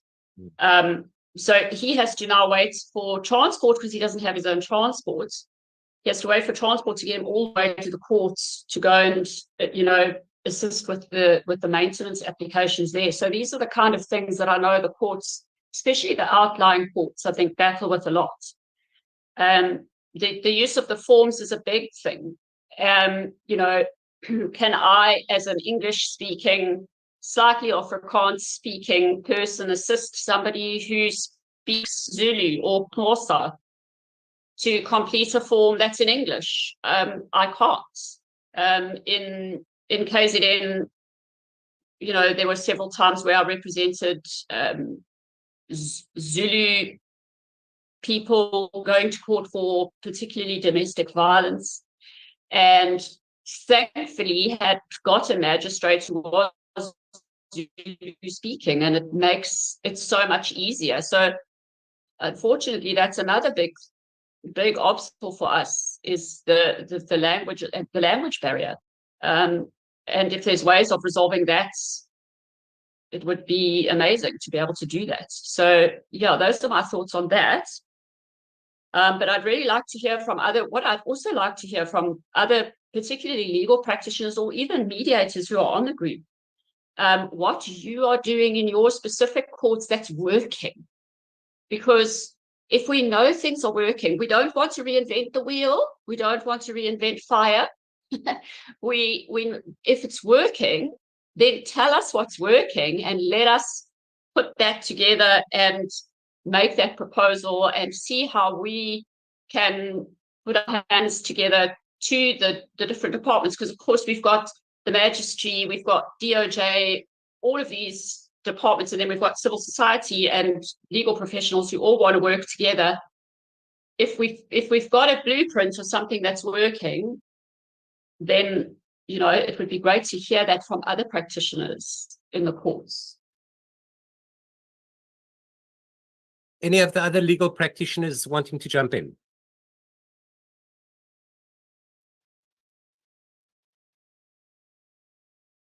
Any of the mediators want to jump in?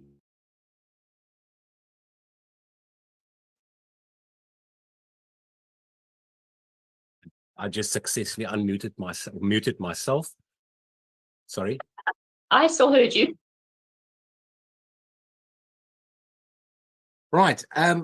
Let's move on to the next topic. Then would be the assistance of people of the vulnerable at courts with completion of the forms, because the tendency nowadays is that, you know what, if you want to apply for either court intervention for maintenance or for DV or for children's court, is that you collect the forms at the security. And you know what, that was a spin-off now with the whole COVID thing, where people were not allowed to go into the court buildings, but that's somehow stuck. So you collect the forms at a security officer that offers no assistance whatsoever for you to complete those forms. Is there any way that we can change that, perhaps? Karen, what are your thoughts on that? I think that's an interesting one, because again, that could be a way that legal professionals could assist and get their pro bono hours, and article clerks and pupils, if they received specific training on how to complete those forms, could go to the courts and, like you say, sit at reception essentially, or sit at the entrance and, you know, are you here for this? Are you here for that? Let me help you fill in the form. I think that would be a very good proposal to make, and all they need is a desk somewhere to help them. You know, in some of the bigger courts, I know in KZN, certainly there are places where you can help. And I've so often sat, you know, waiting for my matter to be called and seen people struggling with those forms, and I just go over and, well, or they see you with a gown, and of course they say, "Oh, can you help me?" And obviously I do that, but that is, and I know, for example, pro bono do offer those things at some of the courts. In KZN, there's the advice desk for the abused, to assist parties to complete forms. So it's definitely something I think that would be very valuable. I think also I had the fortune of attending Swellendam Court in the Western Cape, and what struck me there was, apart from the fact that they all spoke Afrikaans, so there was not a word of English spoken, which was quite strange. For me, Afrikaans speaking, that's a bonus. But as I walked into the court building, I was greeted by I don't know who it was. It might have been the office manager or the court manager or a clerk. And they actually asked me, what was I there for? And could they direct me to the right office? And I thought that was absolutely brilliant. But obviously we do have a resource problem with regards to that, but that would also streamline the process considerably if people were not roaming around the corridors of court looking for an office and not knowing what they're there for and who they should speak to, because we are all busy. We've seen it in Cape Town Court, for example. If you go there, it is absolutely mayhem 10 to 9 in the mornings just in order to find the court and find the prosecutor and find a clerk that can assist you. So that is something that could be suggested for the stakeholders. So, but you know what? Why don't you get something like a concierge or someone that can just direct you in the right direction? What is your feelings about that? I think that could be a very good idea. But come on, we need some input from some of the other professionals on this group. I think they've all fallen asleep after their coffee break, Eugene. Can I come in here? I've noticed in Johannesburg court, they the security is quite useful to direct you to where you're going. So I'm not sure how, and they obviously have some people hanging around there. I don't know who those people are, but usually you ask them and you do get quite a straightforward answer. That has been my experience.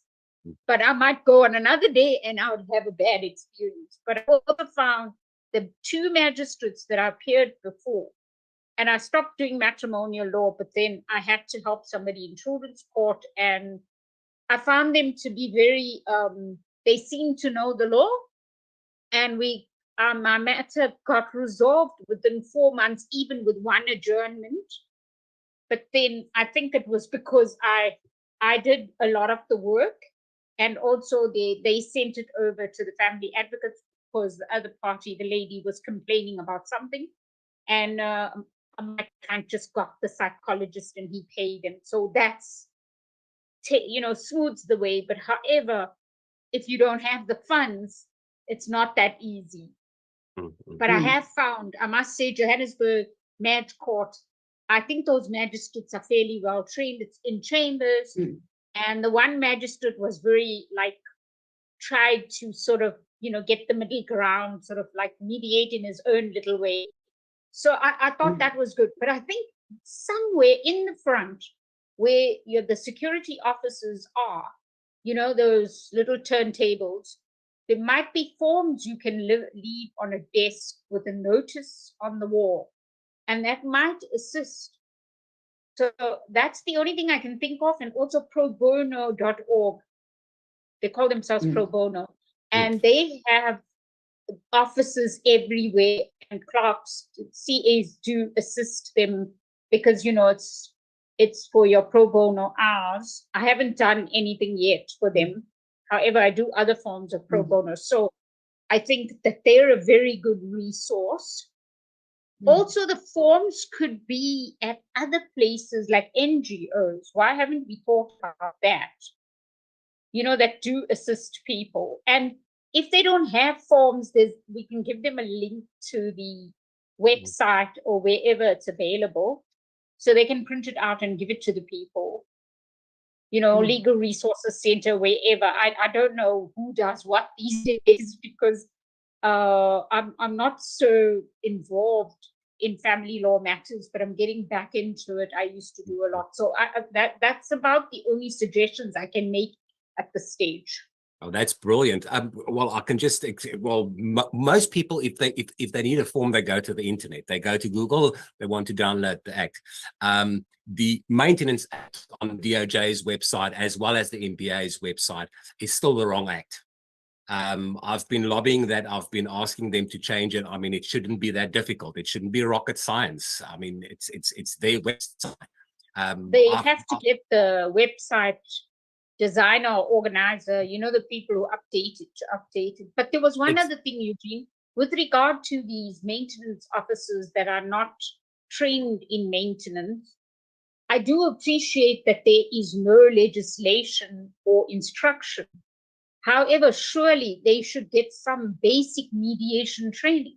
There are lots of organizations doing mediation, and we could probably get a panel to teach them the simple way, not the complicated way, you know, the one where you break into rooms and stuff. That's common sense. Like, just what do you look for when you're mediating? A checklist. How do you mediate? And maybe just, you know, sort of an online thing, and then people can log in.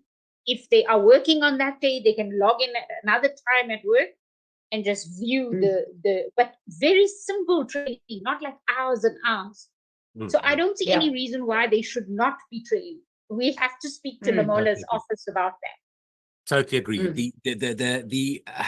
The dilemma there comes in with who does the training and who's responsible for the training, because in terms of the Maintenance Act, that task was taken over by the NPA, the National Prosecuting Authority. So they are tasked with the training of the maintenance officers, because they are deemed to be any prosecutor is deemed to be a maintenance officer as well. So the dilemma comes in with the training of the of basically a DOJ employee by an NPA official. And that creates chaos. In courts, it is, because there's a constant infight between the DOJ and the NPA of who's responsible for that. I've spoken to Justice College regarding this as well, and they just throw their hands in the air and say, all right, you know what? So I said, but you know what? That does not help us. That doesn't help. For example, Meisner went without a maintenance officer, or maintenance officer that is properly trained, for probably something like 9 months. Now, how can you send somebody in? Okay, albeit they have to have a legal degree, but I mean, those are usually people not finding articles. They haven't been in the legal profession for quite some time, and now they are maintenance officers, and they don't know what the hell they're doing. And that's problematic. I understand there might be logistics of with regards to training and so forth. But you know what? We have all these facilities available. It's online. You can download webinars and so forth and whatever. But yes, the wheels of justice are turning very slow. You can do mediation online, as you know, I've been doing. But the other thing is, I don't know whether that is the right approach. The Chief Justice's office, and I knew that the person who was in charge of admin of all the courts, the head, and he goes in to monitor the court managers. I don't know if that option might be available to for them to try and convince the Department of Justice. I could email him and see what he said. That would be absolutely fantastic. Yes. And then maybe we can see whether he can create some inroads. So I'll email him, and then Eugene, if you drop me your email, then I'll just pass everything over to you, whatever he says. Sure. I think you know what, and that's so important, because the people in the higher places, the people in the glass towers, the policy makers, they are the people sitting with the thick glasses and the leather-bound books at the back. But you know what? They are not the people doing the grunt work in court. They're not the ones like I am, standing in court on a rainy day, trying to figure out what's going on, trying to assist people. You know what? There's a disjoint between what's happening in practice and what they think should happen.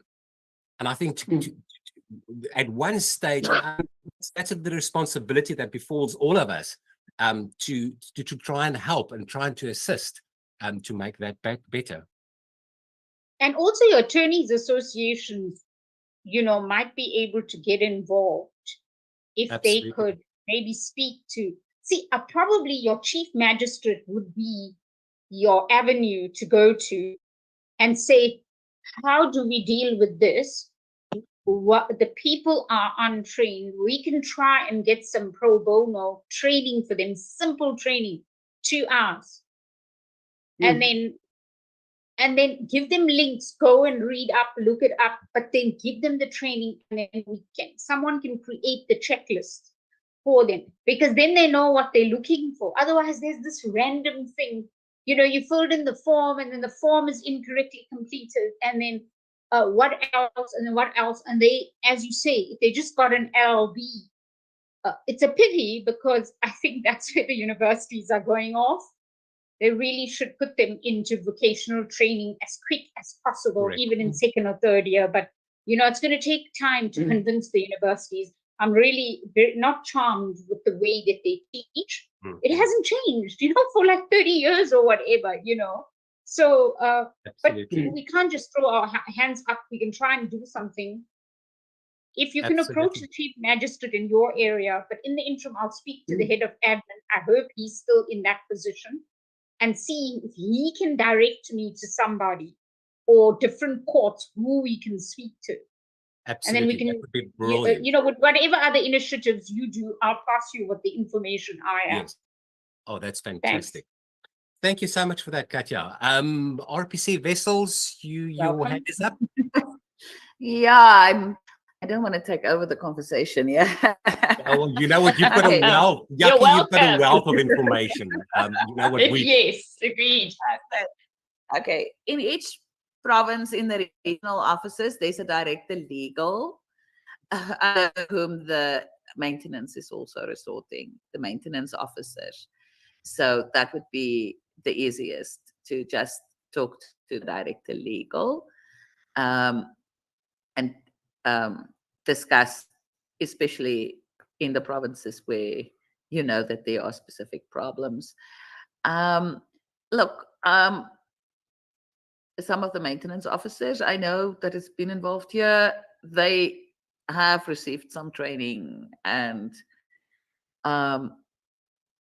we also had the mediators here did a little webinar on the basic principles of mediation at the stage and things like that, because it is important, so even for the divorce, that the assistant registrars have an understanding of how mediation works, because then they can explain it better to people. So we've done stuff like that.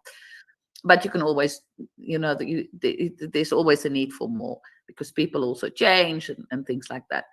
But I mean, one of the things that you can do on a very practical level, you were talking about, is there not a little checklist? Is there not a little guide to explain things? I mean, you guys can put it together. I mean, that would be available for anybody, be that the person representing themselves or the clerks, etc. I mean, having basic guidelines is always useful and important. And I know that with the lack of people and the resources, it's not that simple always, within the departments and things like that. I know with the magistrates training, that is falling under SAJE, the Judicial Education Institute. They had done a lot of training, especially, with all the changes and things like that. But again, about making sure, and especially if you get acting people in, which sometimes is a concern. I mean, in my province, we run judicial skills courses for people to act and things like that, but it's not necessarily everywhere. But yes, some guidance, some guidelines, some basic step-by-step processes for forms, etc., until we get the changes. Once they're able to roll out the online platforms, it probably would be a lot easier.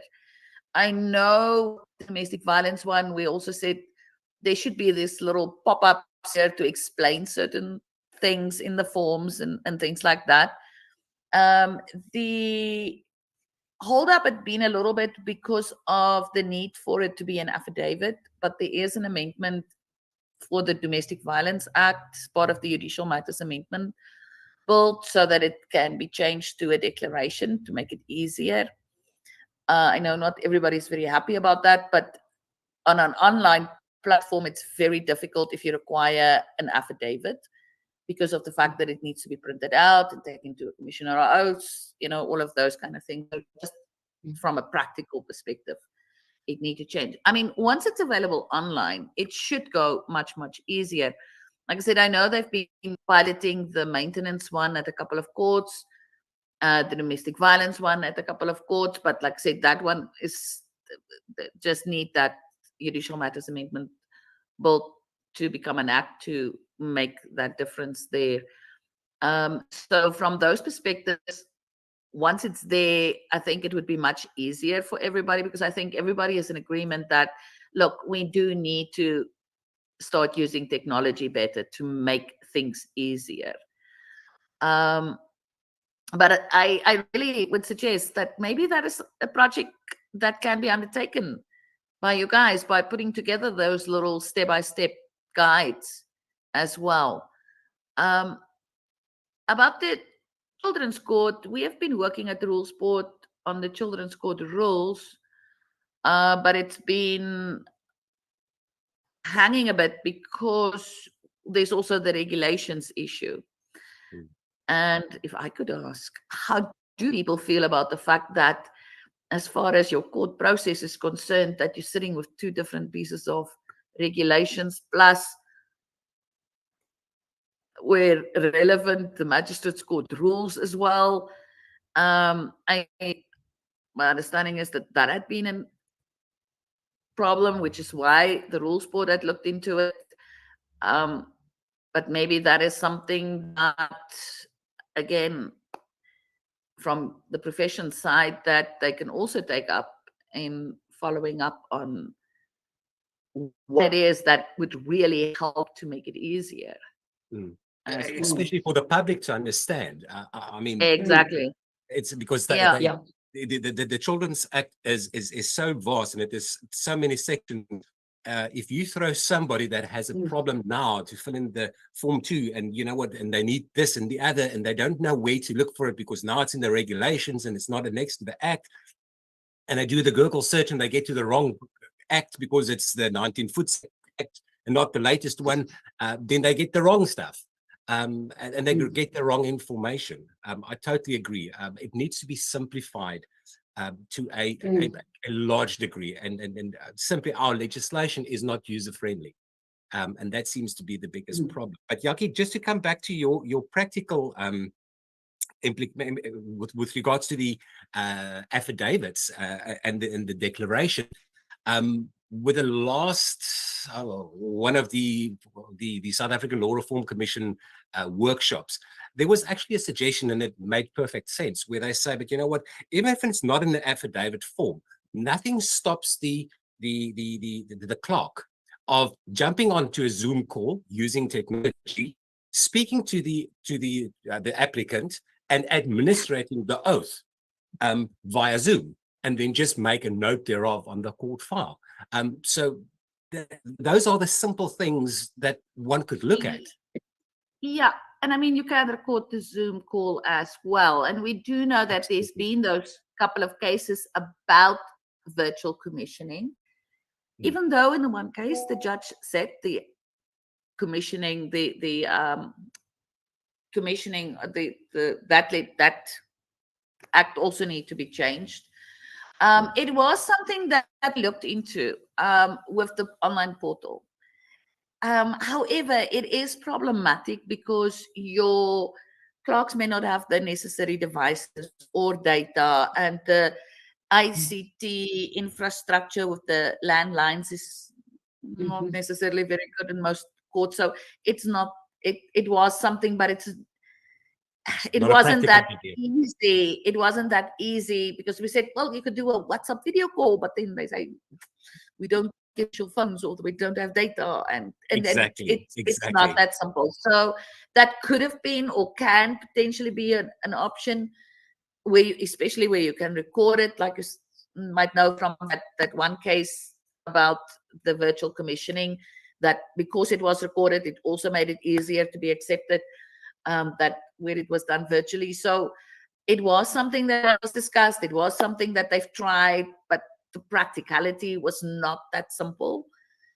So moving towards the declaration, I think the Judicial Matters Amendment Bill is, if it's not already at the president, is on its way to the president to be signed.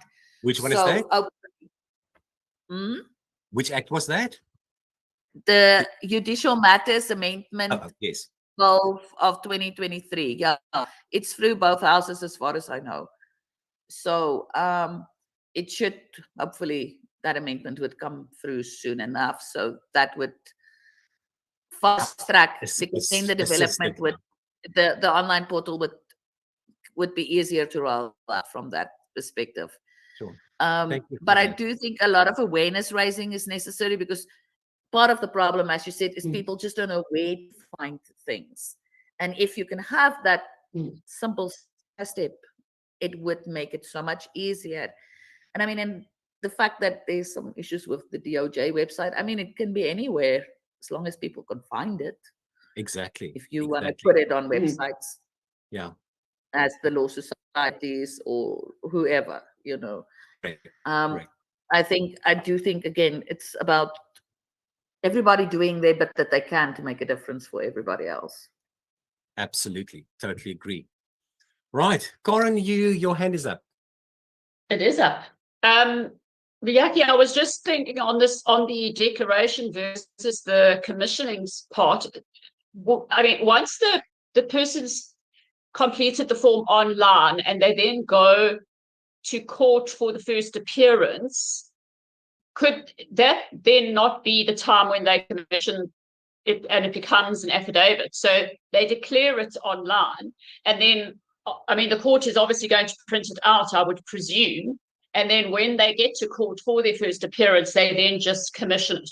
Would that not alleviate that problem? Well, that could have been a possibility, but again, you know, to think people have the ability to print out, and you know, that also makes it difficult for them. But no, the but point doesn't the court print it out? When the court gets the online application, do they not print a hard copy for the file? No. The idea is that it will go to the judicial workspace where everything is being done online. The whole process online. I understand. So it will be a totally online process. But that then, the order and everything will be able to be done online, and then people can just download it and they can get it. They have started with that notification services where people are sent SMSs, etc. So then they would just get the link to download it and things like that. So the whole way is to streamline the whole process. But to make it much at some point, they're going to appear at court, whether in person or virtually. And at that stage, could they not then just take the oath?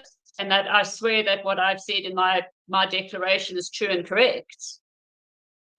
Well, I suppose that could have been a possibility as well.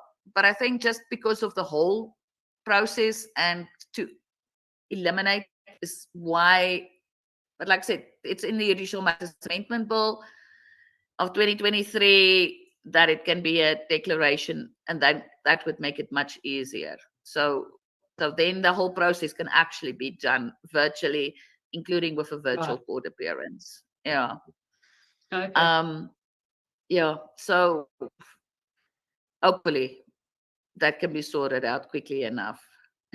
Yaki, and then sorry, Corin, proceed. Oh, sorry, Eugene. I want to pick Yaki's brain again, and also what you had to say about the fact that we've got the Children's Act, we've got the regulations, and then we also have the Magistrates Court rules, which are supposed to all align.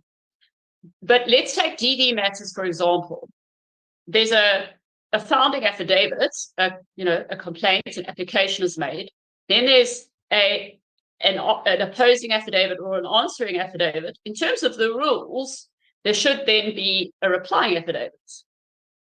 I've been to courts where the magistrate has said, no, there's no such thing as a replying affidavit. It must be argued on those two affidavits. And this is where that whole thing about that question that was posed in all the courts, like that the courts have different procedures that they follow. If there's one playbook, like the judges have directives and the regional courts do directives, that there's a directive that sets out in the children's court, this is what the procedure is. 1, the applicant fills in form 2 or whatever it is and provides X, Y, and Z. 2, this is what happens. 3, this is what happens. So it's a very step-by-step process that then all the magistrates and the clerks are able to access that one document that says the same thing.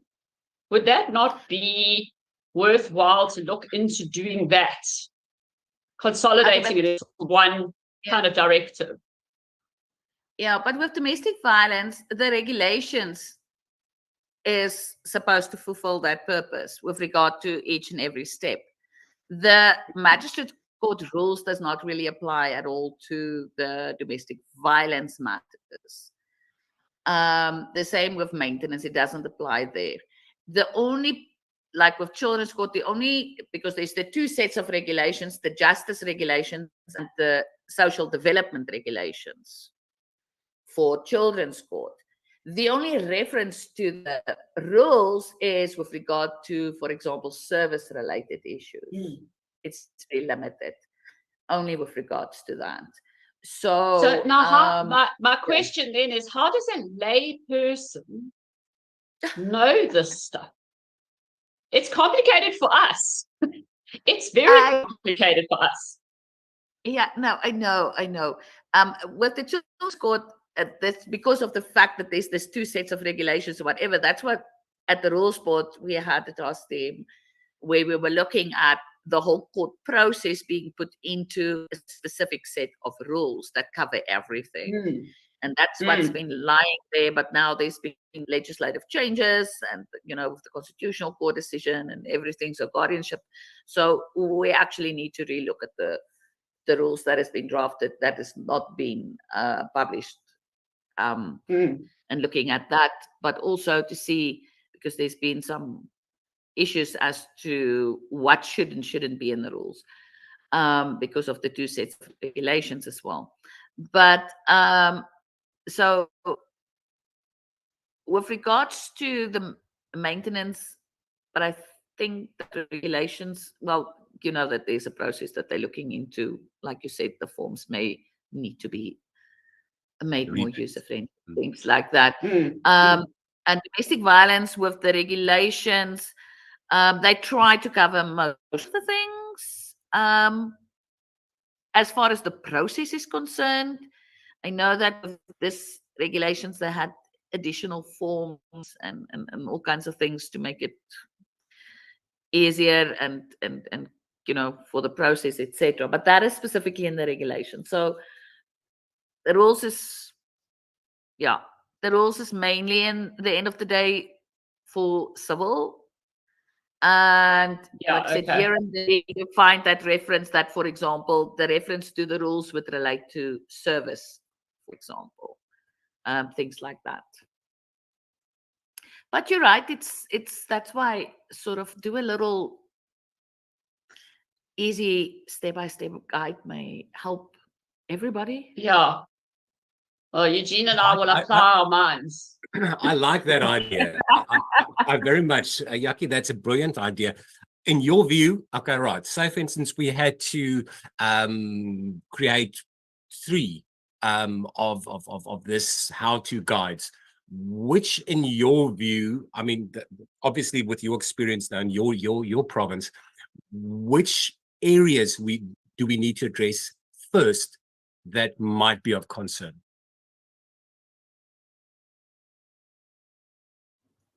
I think you need to guide yourself, let yourself be guided by what you found in your survey. Where's the biggest problems? That might be a good idea to do that first, to see. Yeah, I would. Yeah. Obviously, maintenance is a big concern. Yeah. See where there's the biggest problems and see what can be done to simplify it, to make it easier for everybody, and make sure that it's kind of generally available, and also sort of with your NGOs and your civil organizations and all of those organizations, that it's available to them as well, so that they can also assist to explain and assist people easier. and where the forms are available online, that they know where to go and download it. You know, all of those kind of things. Domestic violence, I know that the forms, I'm not sure about the new ones. The old forms was available in multiple languages. I know that they're supposed to also translate it now.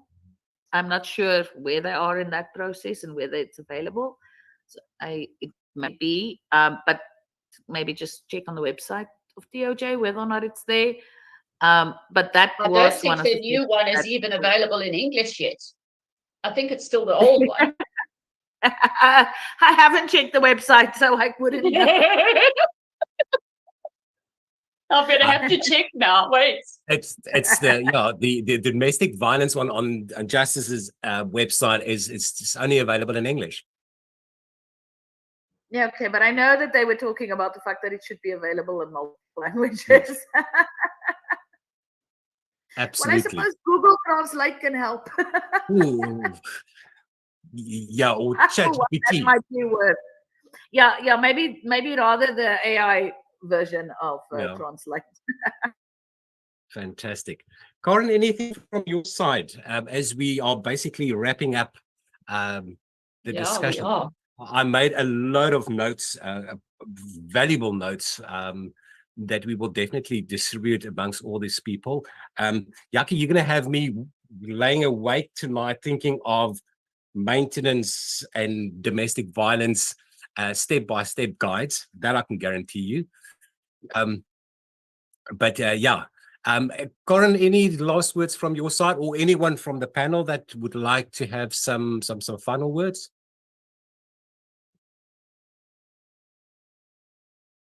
No hands up. So, okay, right. Final words on your side, Corin. Oh, Pratima's Pratima, before you get to let Pratima go first. Let's go to Pratima. Thanks, Karen. Thank you. I just want to request that before you start devising and drafting things in regard to the guides for maintenance, please speak to the NPA because I know they have a project going in that regard. Okay. Thanks. Okay. Well, valuable input. Corin, last words from your side. Yeah. I just wanted to thank everybody for their input today. It's been very valuable. Yaki, goodness, I could speak to you for about 4 days without food or drink.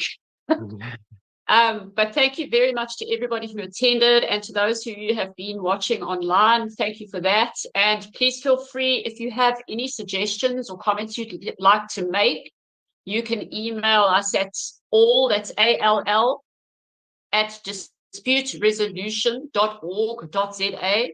We would love to hear from you. The more input we get, the more of an impact we can make, and the more that we'll have to take to the relevant departments or even to our local magistrates and magistrates courts to go and speak about and find ways that we can be of assistance. Thank you, everybody. It was really, really great to have everybody present and participating. Thank you. Thank you. From my side as well, have a good evening, guys, and thank you so much for joining. Can Karen put that email address on to us in some way, please? Okay. Yes, I will do that. I will WhatsApp you the number, Pratima, or the email very address. much. Thank you. Perfect. Thank you.